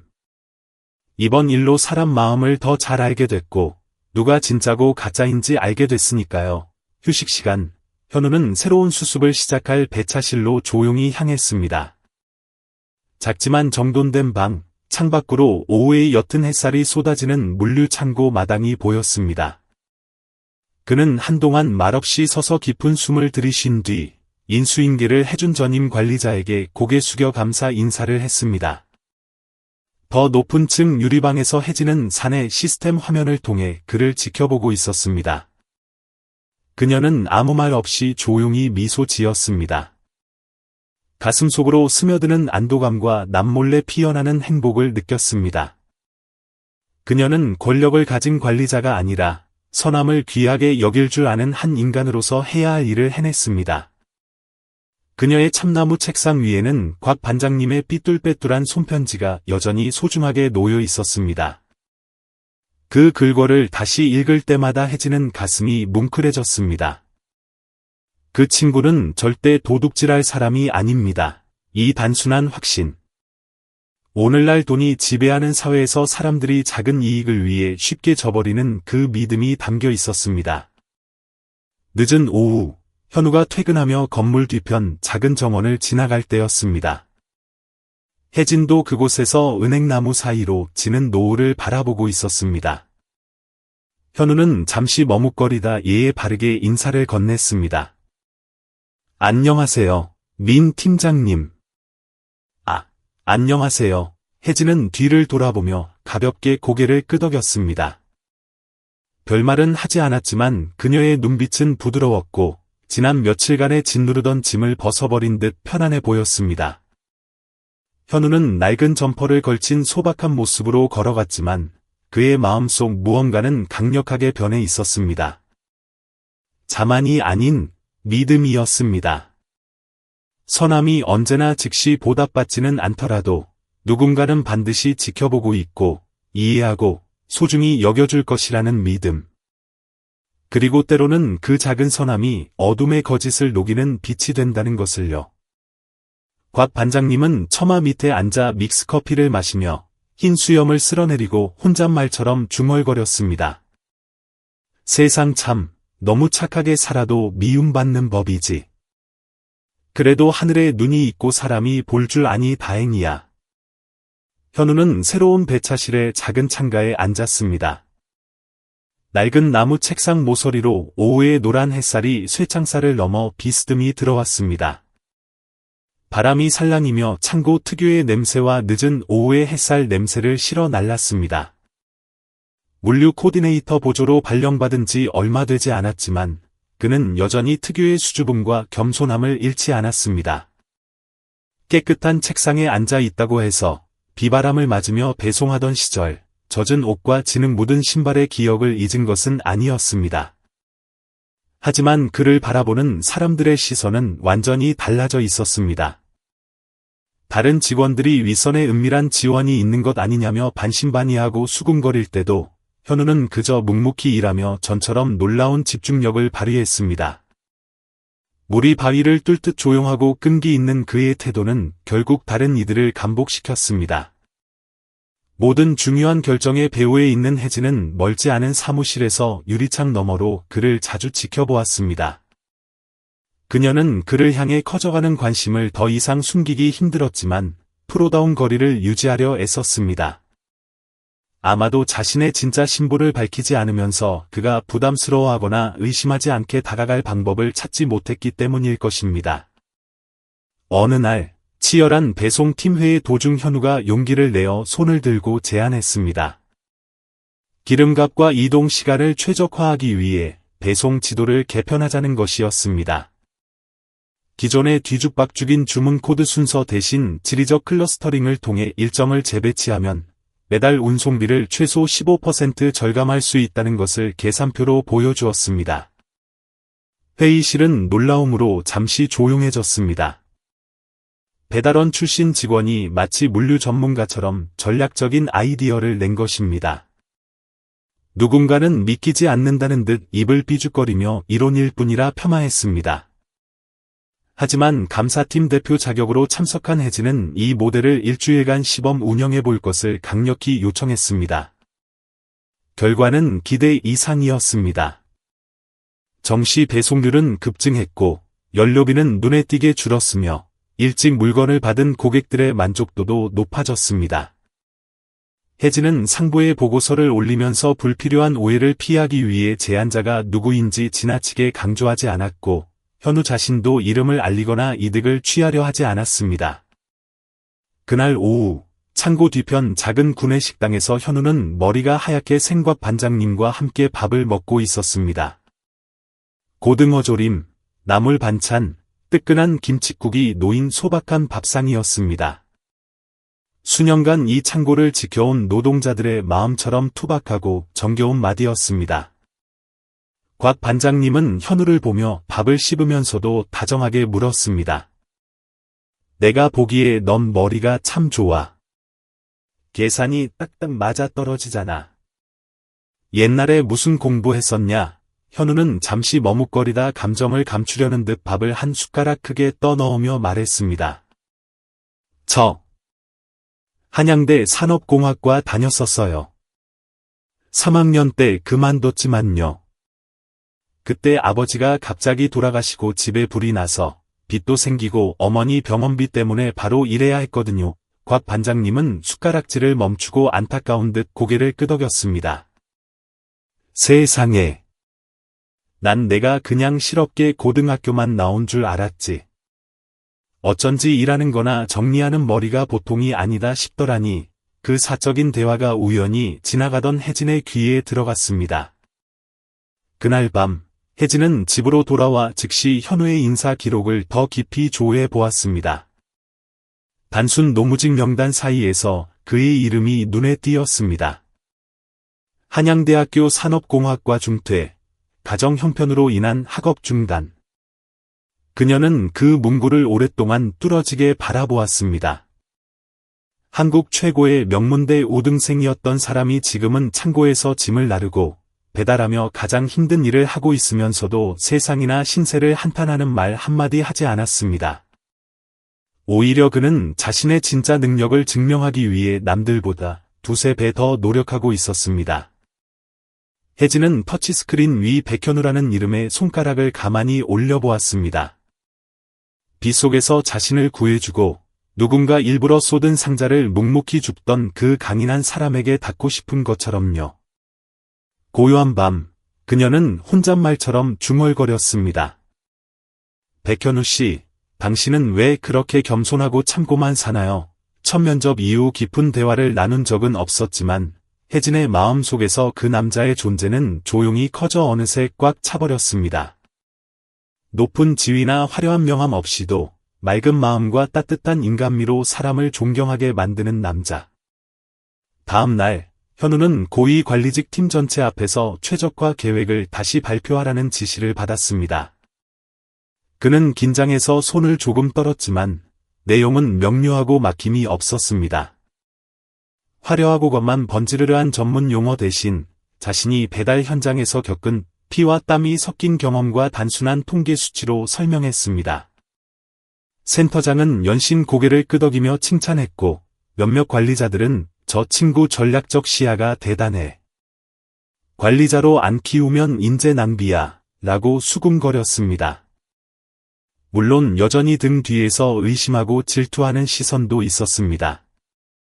일부 오래된 터줏대감 직원들은 배달원 주제에 갑자기 보조가 되더니 이제 상사처럼 발표까지 하네. 뒤에 든든한 백이라도 있는 거 아냐 라며 비아냥거렸습니다. 하지만 실질적인 업무 성과와 말해주는 숫자들이야말로 가장 확실하고 단호한 대답이었습니다. 누구도 더 이상 험담할 명분이 없었습니다. 그 무렵 혜진은 그룹 경영진에게 중요한 정기 보고서를 제출하며 특별 제안을 덧붙였습니다. 백현우 사원을 잠재적 내부 인재 전환 프로그램 대상자로 편입할 것. 그를 위해 레드카펫을 깔아주고 강력하게 지지하는 사람이 다름 아닌 그 비 오는 날 넘어졌던 여자라는 사실은 아무도 몰랐습니다. 퇴근 전 곽 반장님은 식탁을 닦으며 혜진이 현우의 사무실 쪽을 물끄러미 바라보는 것을 보고 툭 던지듯 말했습니다. 저 여성 머리도 좋은데 심성까지 고와서 승진 안 시키면 하늘이 준 복을 차버리는 거지요. 민 팀장님. 혜진은 대답 대신 가볍게 고개를 끄덕였고 따뜻한 노란 불빛 아래 고개 숙여 보고서를 쓰고 있는 남자의 실루엣에서 눈을 떼지 않았습니다. 초라하지만 진심 어린 창고 안에서 거대한 꿈이 매일 푸르게 싹트고 있었습니다. 바람 한 점 없는 가을 아침, 하나로 물류센터는 운영 프로세스 개선 카이젠 워크숍 준비로 분주했습니다. 대강당의 은은하고 고급스러운 조명 아래 신혜진은 파스텔 톤의 실크 블라우스를 입고 잘 정돈된 좌석 사이를 우아하게 걸어갔습니다. 그녀는 오늘 현우의 베일에 쌓인 과거의 또 다른 중요한 조각이 뜻밖의 나타날 줄은 꿈에도 몰랐습니다. IT팀과 배송 경로 빅데이터 시스템에 대해 논의하던 중 혜진은 낯익은 얼굴을 발견했습니다. 대학 동기였던 재윤이었습니다. 재윤은 영리해 보이는 인상의 체구는 작지만 행동이 매우 민첩한 친구였습니다. 재윤은 혜진을 보자마자 환하게 웃었습니다. 어머, 이게 누구야? 혜진이잖아. 세상 참 좁다. 재윤은 놀라움과 반가움을 감추지 못했습니다. 몇 마디 안부를 주고받은 후 자연스레 업무 이야기로 넘어갔습니다. 혜진이 잠재적 인재평가 이야기 도중 우연히 백현우라는 이름을 언급하자 재윤은 갑자기 멈칫하더니 무언가 중요한 기억이 떠오른 듯했습니다. 백현우? 혹시 산업공학과 백현우 말하는 거야?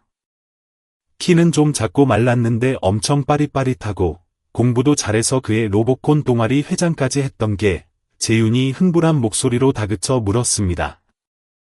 혜진은 잠시 멈칫하며 심장이 쿵 내려앉는 것을 느꼈습니다.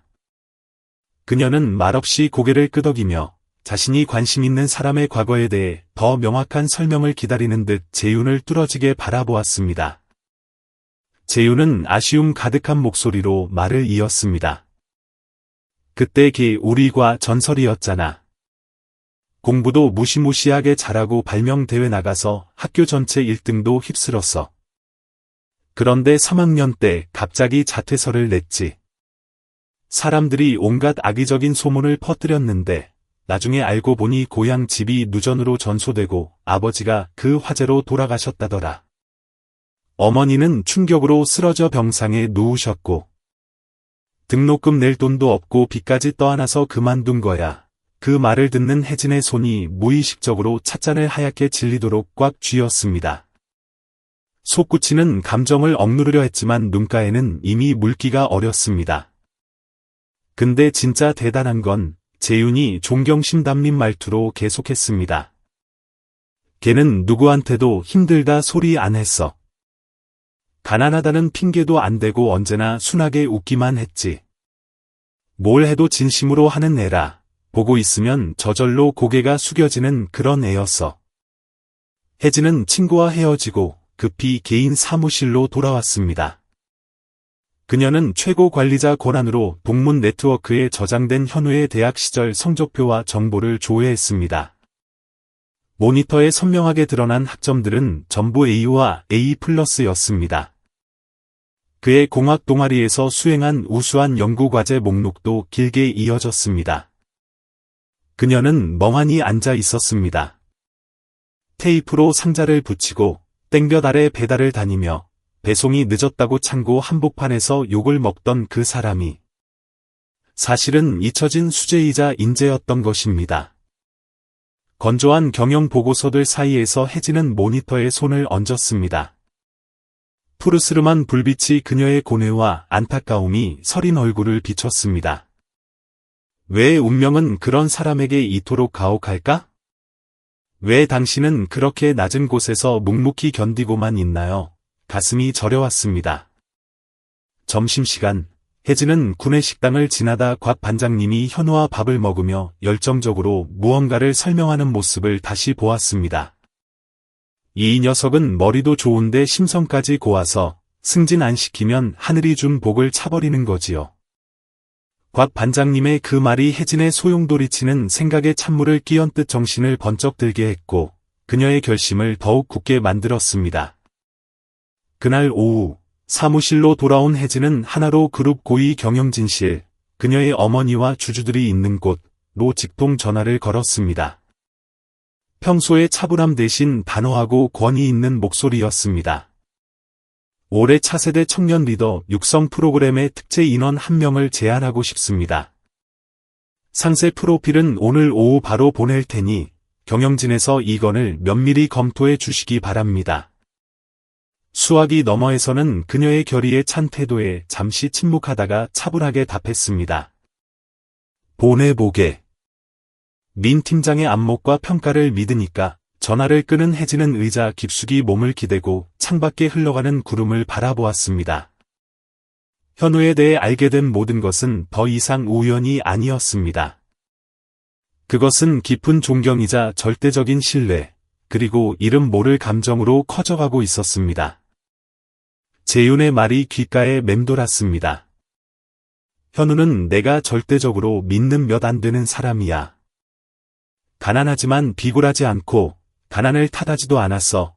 혜진의 눈에 비친 현우의 이야기는 이제 완전히 다른 프리즘을 통해 보이고 있었습니다. 짓궂은 직원들이 수군대던 어수룩한 배달원이 아니라 기름때 묻은 손과 총명한 눈, 그리고 순수한 영혼으로 스스로 일어선 강인한 남자였습니다. 하지만 혜진은 알고 있었습니다. 현우가 진정으로 있어야 할 곳과 현재 위치 사이에는 여전히 큰 간극이 존재했습니다. 그것은 단순한 사회적 지위가 아니라 육체 노동자와 엘리트 관리자라는 두 세계 사이에 보이지 않는 편견의 벽이었습니다. 그리고 난생 처음으로 혜진은 자신이 그 불합리한 장벽을 부수고 그를 위한 길을 여는 망치가 되고 싶었습니다. 하나로 경영본부의 최상층으로 향하는 황금빛 엘리베이터가 띵 하는 부드럽고 고급스러운 소리와 함께 멈췄습니다. 현우의 심장도 긴장감에 한 박자 엇박자로 뛰었습니다. 그는 낡아서 해진 흰 셔츠 깃을 다듬고 깊은 숨을 내쉬어 평정심을 찾은 뒤 밝게 빛나는 대회의실로 들어섰습니다. 광활하고 은밀한 회의실은 최고급 목재 가구로 꾸며져 있었고 매끄러운 대리석 바닥 위에서 현우의 다른 운동화는 유독 초라하고 작아 보였습니다. 그 위험 있는 방에는 그룹 내에서 가장 강력한 권한을 가진 고위 임원 6명이 앉아 있었습니다. 그들은 두꺼운 서류 뭉치를 들고 감정을 드러내지 않는 차가운 얼굴을 하고 있었습니다. 방의 먼 구석, 내부가 보이지 않는 특수 유리 뒤편에서 옅은 크림색 정장을 입은 여자가 조용히 지켜보고 있었습니다. 아무도 그녀를 볼 수 없었지만 그녀의 시선은 방 한가운데 서 있는 청년에게 고정되어 있었습니다. 크리스탈 샹들리에 빛이 마른 체구지만 단단해 보이는 그의 실루엣 위로 희미한 후광처럼 쏟아져 내렸습니다. 고위급 면접은 단순해 보이는 질문들로 시작되었습니다. 중년 남성의 목소리가 울렸습니다. 백사원, 안산물류센터에서 근무했죠? 배송직에서 시작해 코디네이터까지 현우는 긴장으로 두 손을 맞잡았지만 예의 바른 태도로 고개를 끄덕였습니다. 네, 맞습니다. 처음에는 프리랜서 배송 기사로 시작했고 이후 공정관리팀 지원을 거쳐 현재는 코디네이터 보조로 일하고 있습니다. 학위도 없는 본인이 어떻게 이 고위 리더십 인재 양성 프로그램에 적합하다고 생각하나요? 날카로운 여성 임원의 목소리가 시험하듯 엄격하게 파고들었습니다. 현우는 잠시 고개를 숙여 생각하더니 이내 차분하고 진실한 눈빛으로 고개를 들었습니다. 저는 스펙이 화려한 분들보다 제가 더 적합하다고 감히 생각하지 않습니다. 하지만 매일 제게 주어진 작은 몫의 일을 진심을 다해 해내면 언젠가 누군가는 봐주시고 인정해 주실 거라 믿습니다. 저는 이론에는 약할지 모르지만 노력하는 법을 알고 포기하지 않는 법을 압니다. 방 안에 잠시 정적이 감돌았습니다. 임원들은 의미심장한 눈빛을 교환했습니다. 그러자 희끗희끗한 머리의 중년 남성이 옅은 미소를 지으며 고개를 끄덕였습니다. 요즘 젊은 친구들은 들어오면 성과나 야망에 대해 떠들기 바쁜데 자네는 노력만 이야기하는군. 흥미로워. 네, 저는 노력과 정직함 말고는 보증할 자산이 없으니까요. 현우의 목소리는 너무나 솔직해서 누구도 의심할 여지가 없었습니다. 유리벽 너머에서 신혜진은 옷자락을 꽉 쥐었습니다. 비 쏟아지던 날, 찢어진 우비를 입고 자신을 부축해 주던 청년의 모습이 생생하게 떠올랐습니다. 사람들에게 무시당하던 배달원에서 이곳에 당당히 서기까지 현우는 본질을 잃지 않았습니다. 잡초처럼 끈질기고 조용하며 겸손했습니다. 그녀는 수많은 석사, 유학파들의 서류를 제치고 그의 이름을 이 특별 전형 명단에 올린 사람이 바로 자신이라는 것을 누구에게도 말하지 않았습니다. 그리고 현우에게도 말하지 않았습니다. 화려한 서류들 사이에서 오직 믿음 하나로 그를 선택했다는 사실을요. 또 다른 임원이 서류를 천천히 넘기며 물었습니다. 한양대 3학년 때 중퇴했군요. 이유가 뭡니까? 네. 그때 고향 집에 화재가 나서 아버지가 돌아가시고 어머니는 충격으로 뇌졸중이 와서 쓰러지셨습니다. 학비와 병원비를 감당할 수 없어 당장 돈을 벌어야 했습니다. 궁핍했을 때 빚을 지거나 나쁜 길로 빠지지는 않았나? 절대 아닙니다. 갚지 못해 신용을 잃고 남에게 피해를 줄까봐 두려웠습니다. 질문한 임원은 현우의 눈을 한참 동안 꿰뚫어 보더니 조용히 만족스러운 듯 고개를 끄덕였습니다. 더 이상의 질문은 없었습니다. 면접은 영화처럼 극적이거나 화려하지 않게 담담하게 끝났습니다. 하지만 혜진에게는 관리자로서 보낸 수년 중 가장 기억에 남고 감동적인 순간이었습니다.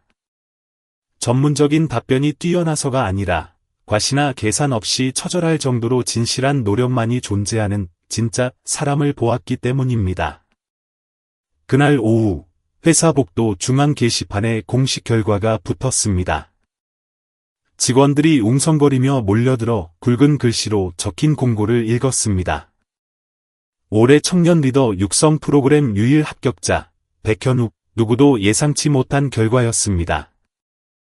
안산 물류센터 전체가 술렁였고 기뻐하는 사람과 질투에 눈이 먼 사람이 뒤섞였습니다. 하지만 정작 현우는 못 박힌 듯 가만히 서 있었습니다. 환호하지도 급히 전화를 걸어 자랑하지도 않은 채 운명의 장난일까 두려운 듯 자신의 이름을 멍하니 바라보았습니다. 그는 낡은 배낭끈을 꽉 쥐었고 심장은 쿵쾅거렸습니다. 다가올 영광이나 돈 때문이 아니라 고단했던 세월 끝에 처음으로 인생의 따스한 빛이 비치는 것 같았기 때문입니다. 멀리서 신혜진이 조용히 지켜보고 있었습니다. 그녀는 눈에 고인 눈물을 들키지 않으려 대리석 기둥 뒤에 숨어 있었습니다. 행복한 눈물 한 방울이 뺨을 타고 흘러내리자 그녀는 재빨리 닦아냈습니다. 단순한 감동이 아니라 서남이 마침내 보답받았다는 안도감이었습니다. 그리고 그 남자는 그럴 자격이 충분했습니다. 그날 밤 반지하 월세방에서 현우는 대학 시절의 낡은 노트를 펼쳤습니다. 누렇게 변하고 잉크가 번진 그가 소중히 여겼던 공학 공식들이 적힌 노트였습니다. 그는 펜을 들어 마지막 장에 또박또박 새로운 한 줄을 적어 넣었습니다. 내가 서남을 포기하지 않으면 삶도 나를 포기하지 않는다. 창밖에는 겨울바람이 좁은 창틈으로 윙윙거렸지만 마치 얼굴 없는 은인이 속삭이는 다정한 응원처럼 들렸습니다. 어느 흐린 가을 아침, 공기는 어제의 피로와 먼지를 씻어낸 듯 상쾌했습니다. 현우는 온갖 수모를 겪으며 일을 시작했던 안산 물류센터로 돌아왔습니다. 낡은 스쿠터나 해진 유니폼 차림이 아닌 프로세스 검수 매니저라는 새로운 직책으로 말이죠. 그는 거만하거나 우쭐대지 않고 여전히 침착한 태도로 옛 동료들과 반갑게 악수했습니다. 누가 시키지 않았지만 사람들의 마음은 달라져 있었습니다. 이제 그들은 존경과 경외심이 섞인 눈빛으로 그를 바라보았습니다. 현우가 전날 배송 일지를 검토하고 있을 때 지팡이를 짚은 백발의 할머니가 천천히 창고 마당으로 들어섰습니다.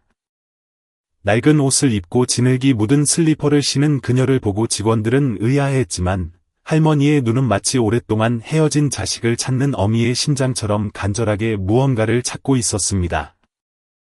할머니, 누구 찾으세요? 기름때 묻은 손을 한곽 반장님이 다가와 물었습니다. 할머니는 떨리는 손으로 천 가방에서 꼬깃꼬깃한 종이 한 장을 꺼냈습니다. 거기에는 딱 한 줄이 적혀 있었습니다. 백현우 씨를 찾습니다. 쪽지를 읽은 곽 반장님은 잠시 놀란 표정을 짓더니 이내 부드러워졌습니다. 그는 사무실을 향해 크게 외쳤습니다. 현우야. 손님 오셨다. 서류를 들고 나오던 현우는 마당 한가운데 서서 종이를 들고 떨고 있는 마른 할머니를 보자마자 심장이 멎는 듯했습니다. 어릴 적 자신을 따뜻하게 바라보던 그 눈, 이제는 세월의 주름과 죄책감으로 가득 찬 그 눈이었습니다. 그는 몇 초간 얼어붙어 서류를 떨어뜨렸고 이내 빠르게 다가갔습니다. 할머니가 고개를 들어 현우와 눈을 마주쳤습니다. 그녀는 사시나무 떨듯 떨며 말라 비틀어진 입술로 소리 없는 말을 내뱉었습니다. 아들아. 현우야. 애미다. 애미 여기 있다. 그 말이 끝나자마자 그녀의 다리가 풀려 쓰러질 뻔했고 현우가 달려와 안았습니다. 그는 앙상한 어머니의 어깨를 감싸 안고 거친 주름진 손을 떨며 잡았습니다. 창고의 공기가 감동으로 멈춘 듯했습니다. 모두가 숨죽여 바람 부는 마당에서 서로를 안고 있는 모자를 지켜보았습니다. 내가 날 원망할까봐 차마 찾지 못했다. 미안하다. 정말 미안하다. 어머니의 목소리가 흐느낌 속에 끊어질 듯 이어졌습니다. 현우는 아무 말 없이 다시는 놓치지 않겠다는 듯 어머니의 손을 더 꽉 쥐었습니다. 뜨거운 눈물이 어머니의 하얀 머리카락 위로 뚝뚝 떨어졌습니다. 한참 뒤 그가 어머니의 귀에 속삭였습니다. 저 엄마 기다렸어요. 매일 기다렸어요. 한 번도 원망한 적 없어요. 엄마는 그냥 길을 조금 잃으셨던 것뿐이잖아요. 이제 돌아오셨으니 됐어요. 큰 목소리도 긴 설명도 필요 없었습니다. 주변에 있던 모든 이들이 그의 말 한마디에 담긴 위대한 포용을 느꼈습니다.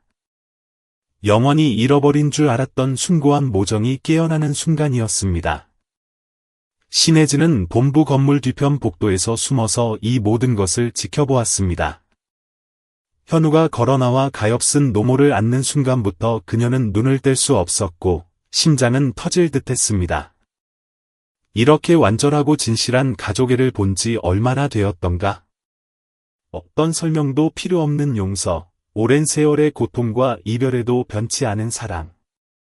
이렇게 정 많고 의리 있는 남자에게 내 자리가 있을까?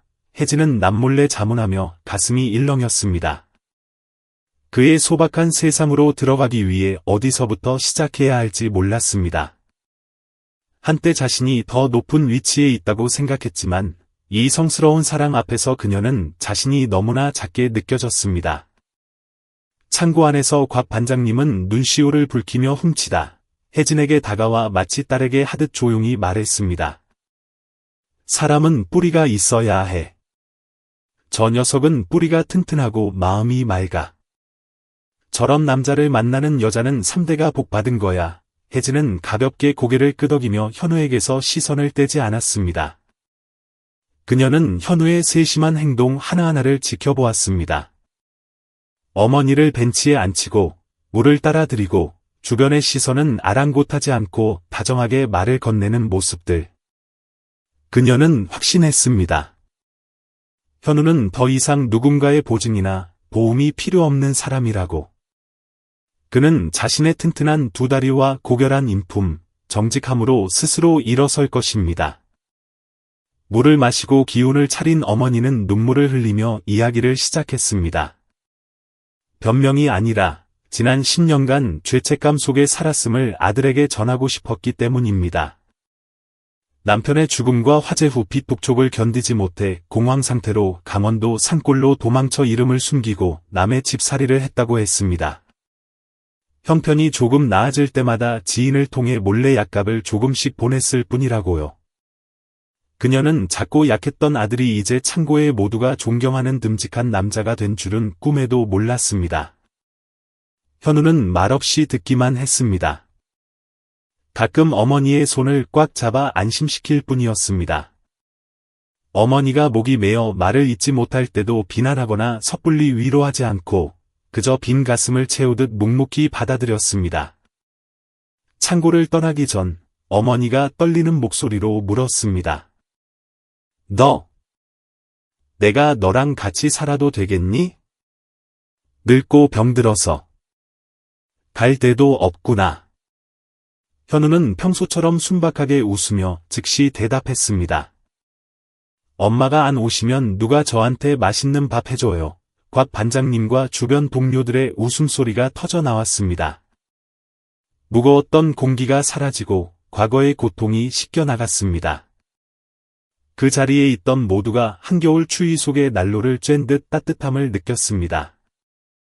그날 오후, 현우는 조퇴를 하고 어머니를 모시고 자신이 수년 동안 홀로 지냈던 창고 근처의 작은 반지하 월세방으로 향했습니다.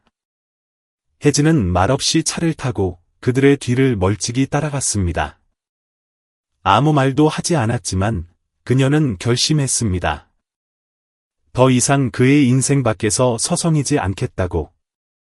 늦은 오후에 노란 햇살이 낡은 창문을 넘어 처마 및 덩굴을 지나 비쳤습니다. 현우는 어머니에게 나무 의자를 내어드리고 따뜻한 보리차를 따랐습니다. 화려한 잔치도 없는 재회였지만 행복의 눈물과 침묵의 이해, 그리고 꺼지지 않은 가족애가 있었습니다. 초겨울, 하나로 그룹 대강당 앞에 노란 은행나무 위로 얇은 베일 같은 햇살이 내려앉았습니다. 수천 명의 직원과 경영진 앞에서 올해의 가장 뛰어난 인물을 선정하는 연말 시상식 준비로 분주했습니다. 화려하게 차려입은 사람들 사이로 들어오는 현우는 여전히 어색하고 수줍어 보였습니다.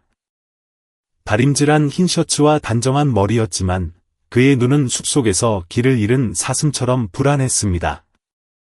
이렇게 크고 화려한 강당에 서게 될 줄은, 하물며 높은 단상에서 이름이 불릴 줄은 상상도 못했기 때문입니다. 앞에서 세 번째 줄, 우수사원석에 앉은 현우는 초대장을 구겨질 정도로 꽉 쥐고 만감이 교차하는 표정을 지었습니다. 뒤쪽 어두운 좌석에는 필참 지시를 받은 조민석과 심동철도 앉아 있었습니다. 그들의 얼굴에서 거만함은 사라졌고 현우의 뒷모습을 볼 때마다 죄책감에 시선을 떨구었습니다. 시상식은 CEO의 열정적인 연설로 시작되었습니다. 그는 역경 극복과 할 수 있다, 정신, 그리고 기업의 핵심 가치를 만드는 숨은 주역들에 대해 이야기했습니다. 하지만 가장 먼저, 가장 영광스럽게 호명된 이름은 아무도 예상치 못한 것이었습니다. 물류 코디네이터, 안산지점, 백현우, 당당히 떠나갈 듯한 박수갈채가 쏟아졌습니다. 누구야? 라며 어리둥절해하는 사람들도 있었고 경외심에 차 속삭이는 사람들도 있었습니다. 현우는 떨리는 다리로 천천히 무대를 향해 걸어갔습니다. 스포트라이트가 그를 비췄고 그는 꿈에서조차 자신을 위한 것이라 생각지 못했던 찬란한 빛 속에 서게 되었습니다. 신혜진이 경영진 대표로 현우에게 기념패를 수여했습니다. 흰색 개량 한복을 입은 그녀는 눈부시게 아름다웠고 그를 바라보는 눈빛은 깊은 애정으로 가득 차 있었습니다. 그녀는 단상 위에서 현우에게 부드러운 격려의 미소를 보냈습니다. 현우는 두 손으로 공손히 고개를 숙여 상패를 받았습니다. 사회자의 목소리가 마이크를 통해 울려 퍼졌습니다. 백현우님은 가장 낮은 곳에서 시작해 가장 험한 길을 달리던 분입니다.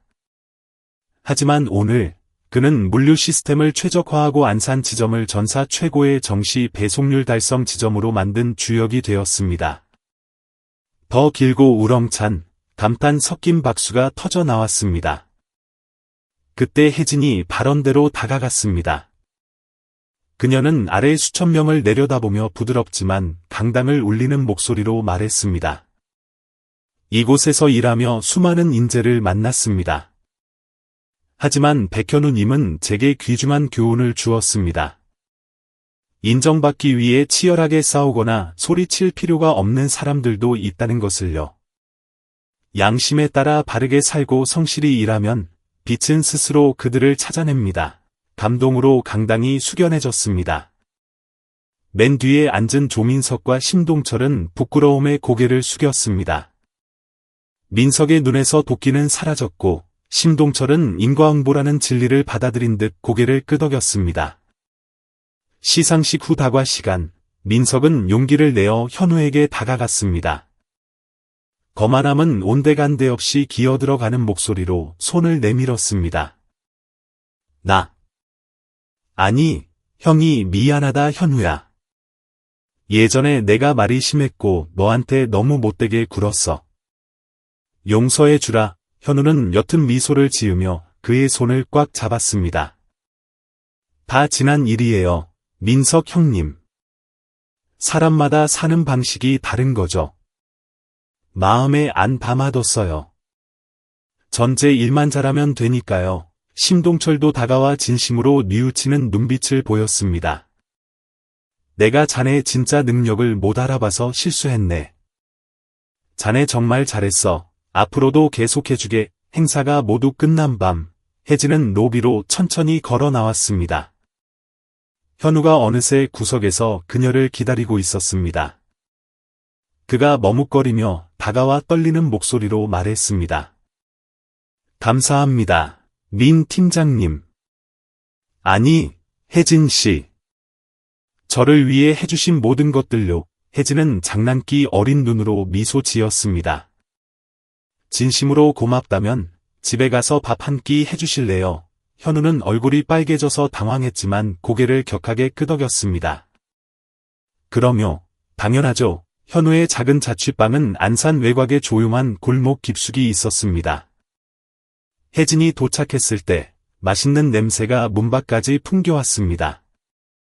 한 여사님, 현우의 어머니가 분주하게 상을 차리고 있었습니다.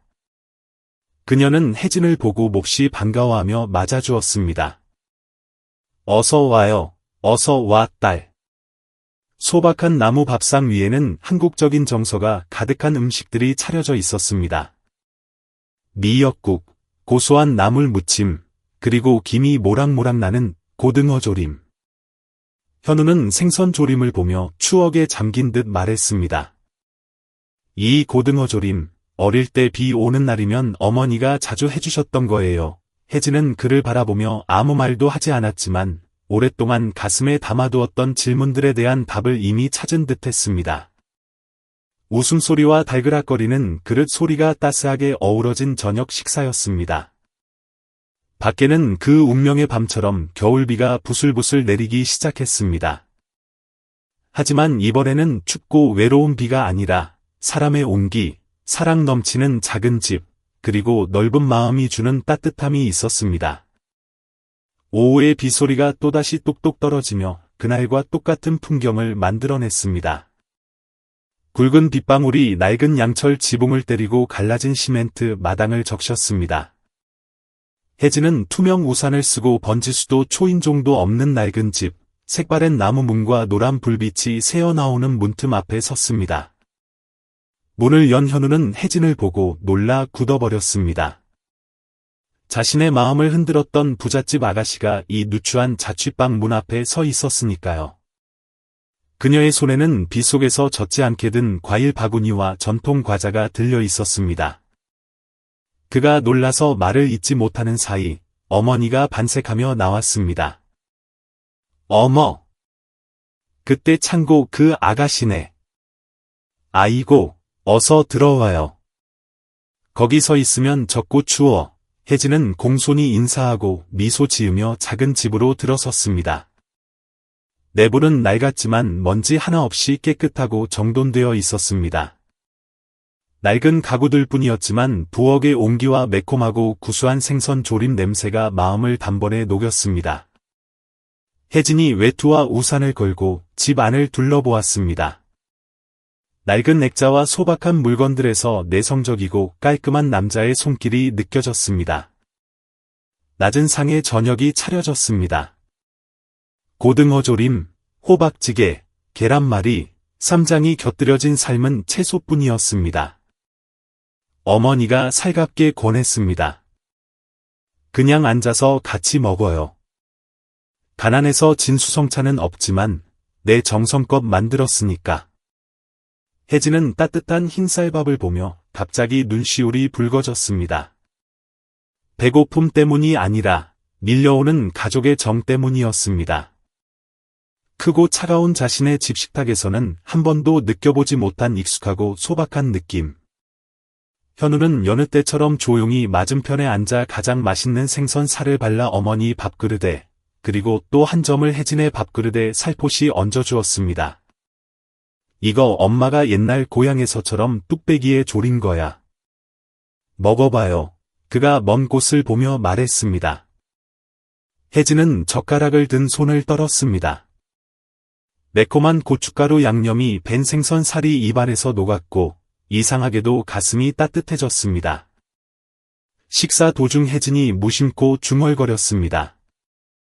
전 한 번도 이런 따뜻한 밥을 먹어본 적이 없어요. 그 진심 어린 말에 현우와 어머니 모두 놀라 멈칫했습니다. 어머니는 인자하게 웃으며 말했습니다. 다 엽서라. 그럼 시간 날 때마다 와요. 고등어 조림 한 솥 가득 해놨으니까. 혜진은 웃음을 터뜨리며 행복한 눈물을 흘렸습니다. 잠시 후 현우가 낡은 양은 주전자로 뜨거운 보리차를 작은 사기잔에 따라 어머니와 혜진에게 건넸습니다. 어릴 때 엄마가 그러셨어. 이 차 마시면 마음이 편해지고 잠도 잘 온다고. 혜진은 찻잔을 뺨에 대고 온기를 느끼며 설레는 마음을 진정시켰습니다. 어머니가 나무를 집으며 툭 던지듯 말했습니다. 내가 늙고 병들어 언제 갈지 모르는데 우리 현우 혼자 남을까 봐 그게 걱정이지. 그러더니 혜진을 보며 웃었습니다. 근데 혜진 아가씨가 오고부터 집안의 활기가 도네. 투박한 말에 혜진은 얼굴을 붉혔고 현우는 부끄러워 고개를 숙였습니다. 외롭던 집안은 빗소리와 그릇 부딪히는 소리, 그리고 말 없는 감정들로 가득 찼습니다. 식사 후 세 사람은 처마 밑에 앉아 비를 구경했습니다. 혜진은 시멘트 바닥에 놓인 자신의 흙 묻은 명품 구두와 현우의 낡은 파란색 삼선 슬리퍼를 내려다보았습니다. 그녀가 키득거렸습니다. 이 슬리퍼 안 바꿔요? 밑창이 다 닳았잖아요. 현우는 머리를 극적이며 웃었습니다. 아직 신을 만하고 끈도 안 떨어졌는데 뭐 하러요? 물건도 정이 들잖아요. 그 소박하고 검소한 대답에 혜진의 가슴이 떨렸습니다. 분위기가 무르익자 어머니는 눈치껏 설거지하러 부엌으로 들어갔습니다. 현우와 혜진은 긴 나무 벤치에 나란히 앉았습니다. 그는 감히 쳐다보지도 못했지만 손은 그녀의 손과 아주 가까이 있었습니다. 잠시 후 혜진이 자신의 부드러운 손을 현우의 거친 손 위에 살포시 얹었습니다. 아무 말도 없이 그저 조용하고 진심 어린 손잡음이었습니다. 저도 이렇게 평온하게 살고 싶어요. 당신처럼 솔직한 사람 곁에서요. 혜진이 바람처럼 속삭였습니다. 현우는 믿기지 않는다는 듯 그녀를 돌아보았습니다. 그는 말재주도 없고 드라마처럼 로맨틱한 고백도 할 줄 몰랐습니다. 하지만 그 진실한 눈빛과 따뜻한 손이 모든 대답이었습니다. 부엌 창문으로 두 사람이 손을 잡고 앉은 것을 훔쳐본 어머니는 흐뭇한 미소를 지었습니다. 혜진 아가씨가 있으니까 이제야 진짜 사람 사는 집 같네. 어머니는 다시 설거지를 시작했지만 작은 부엌에는 웃음소리가 끊이지 않았습니다. 밖에는 여전히 비가 내렸지만 작고 누추한 집 안은 사람의 온기로 충분히 따뜻했습니다. 그날 밤 늦게 혜진이 돌아갈 때 현우는 택시를 잡으러 큰 골목 입구까지 배웅했습니다. 차에 타기 전 혜진이 아쉬운 듯 돌아보았습니다. 현우 씨, 내일 또 밥 먹으러 와도 돼요. 현우는 목이 메어 고개만 세차게 끄덕였습니다. 택시가 빗속으로 사라진 후에야 그는 혼자 작게 속삭였습니다. 그럼요, 되고 말고요. 이 집문은 언제나 열려 있어요. 고등어 조림 냄새가 배어있는 부엌에서 어머니는 남편의 영정에 새밥 두 그릇을 올리며 중얼거렸습니다. 여보, 다음에 혜진이 오면 걔가 좋아하는 잡채도 해줘야겠소. 소박하지만 소나무처럼 단단한 사랑의 시작이었습니다. 현우는 빗속에서 자신의 손에 남은 온기를 느끼며 인생의 거친 파도를 지나 마침내 찾아온 새롭고 다정한 희망을 천천히 받아들이고 있었습니다. 꼬박 1년이 지났습니다. 여름 오후의 소나기가 운명처럼 서울 거리에 쏟아졌습니다. 분당 거리 끝 작은 공원으로 이어지는 돌담길에는 여전히 낙엽이 뒹굴고 오토바이들이 비를 피해 처마 밑으로 달렸습니다. 달라진 것이 있다면 그의 아프게 넘어졌던 여자가 이제는 한 남자의 손을 꼭 잡고 행복하게 걷고 있다는 것입니다. 혜진은 잿빛 하늘을 올려다보았고 젖은 머리카락이 바람에 날렸습니다. 그녀는 환하게 웃으며 현우를 바라보았습니다. 그는 이제 하나로 물류 운영팀의 차장이 되어 말끔한 정장을 입고 있었지만 눈빛만은 여전히 그 옛날 배달원 시절의 선함을 간직하고 있었습니다. 전 공평함이란 원래 세상에 있는 건 줄 알았는데 알고 보니 매일 직접 심고 가꿔야 하는 거였어요. 그렇죠. 현우는 바로 대답하지 않고 비에 젖은 보라색 배롱나무를 바라보다가 중저음의 목소리로 천천히 말했습니다. 고마워요. 그날 당신이 내가 서 있던 곳에서 넘어져 줘서 농담 같았지만 그의 눈은 깊은 감사의 감정으로 반짝였습니다. 비는 서두르지도 사납지도 않게 일정하게 내렸습니다. 멀리서 한 여자아이가 빗물 웅덩이에 떨어진 우유팩을 쫓아가고 있었습니다. 혜진은 현우의 손을 놓고 얼른 달려가 우유를 주워 깨끗이 닦아 아이에게 건네며 웃었습니다. 그 순간 현우는 낯선 일을 돕기 위해 빗속에서 오토바이를 멈췄던 자신의 옛 모습을 보았습니다. 하지만 이제는 그가 가장 사랑하는 사람이 세상을 돕고 있었습니다. 가로등 불빛이 혜진의 얼굴을 비추자 현우는 울컥했습니다. 그는 주머니에서 신문지로 투박하게 싼 작은 상자를 꺼냈습니다. 다이아몬드 반지도, 장미꽃도, 드라마 같은 배경 음악도 없었습니다.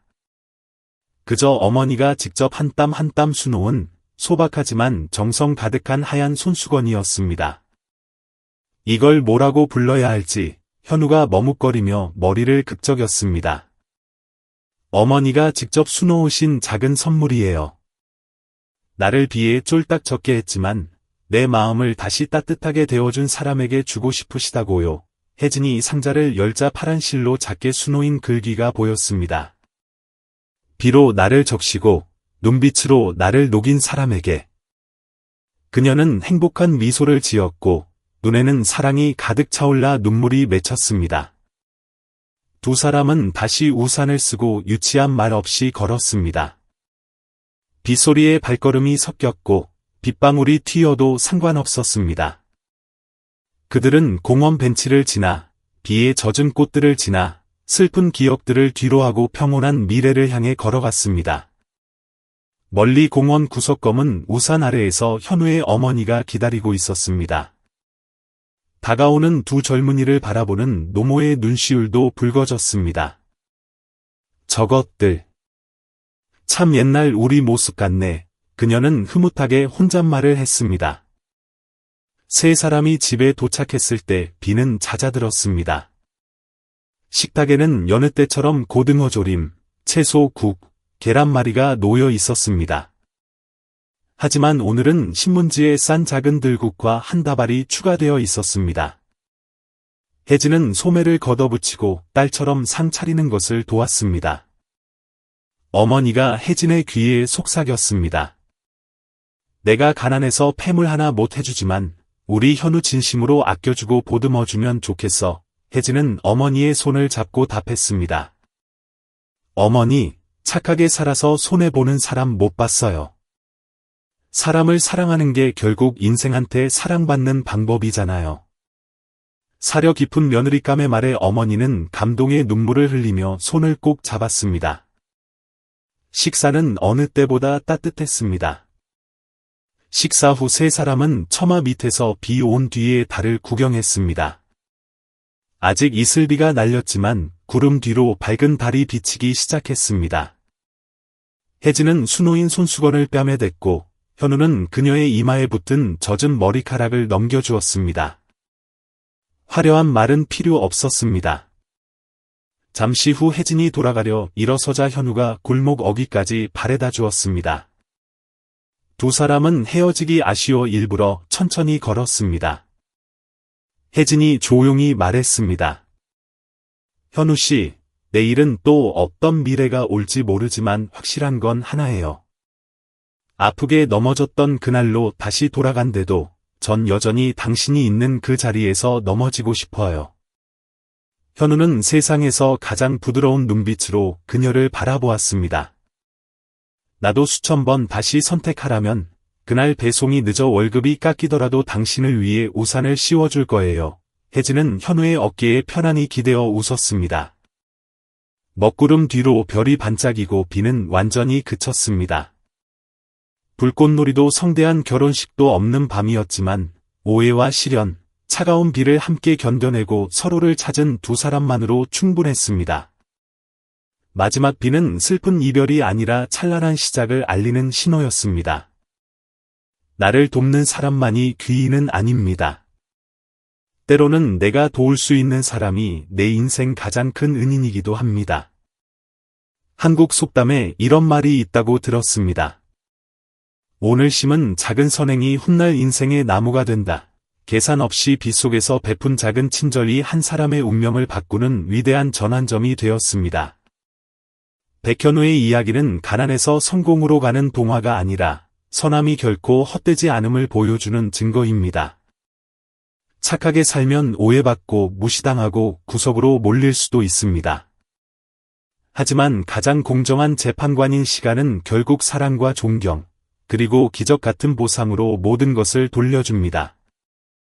이 이야기를 통해 냉혹한 현실을 미화하려는 것이 아닙니다. 우리 각자가 사회의 어느 위치에 있든 자신의 양심을 믿을 권리가 있다는 것을 말하고 싶었습니다. 무시당하더라도 친절함을 잃지 마세요. 여러분은 어떻게 생각하시나요? 대가 없이 누군가를 도운 적이 있나요? 혹은 낯선 이에게 뜻밖의 도움을 받은 적이 있나요? 여러분의 이야기를 아래 댓글로 남겨주세요. 누군가에게는 당신의 이야기가 큰 힘이 될 수 있습니다. 배달원 백현우의 이야기가 감동적이었다면 숫자 1분을 남겨주세요. 한국 어느 도시에서 보고 계신가요? 사시는 곳을 적어주시면 따뜻하게 인사 나누겠습니다. 더 많은 감동적인 사람 냄새나는 이야기를 듣고 싶다면 구독과 알림 설정을 잊지 마세요. 마지막까지 함께해 주신 청취자 여러분, 감사합니다. 다음에도 의미 있는 이야기로 찾아뵙겠습니다. 감사합니다.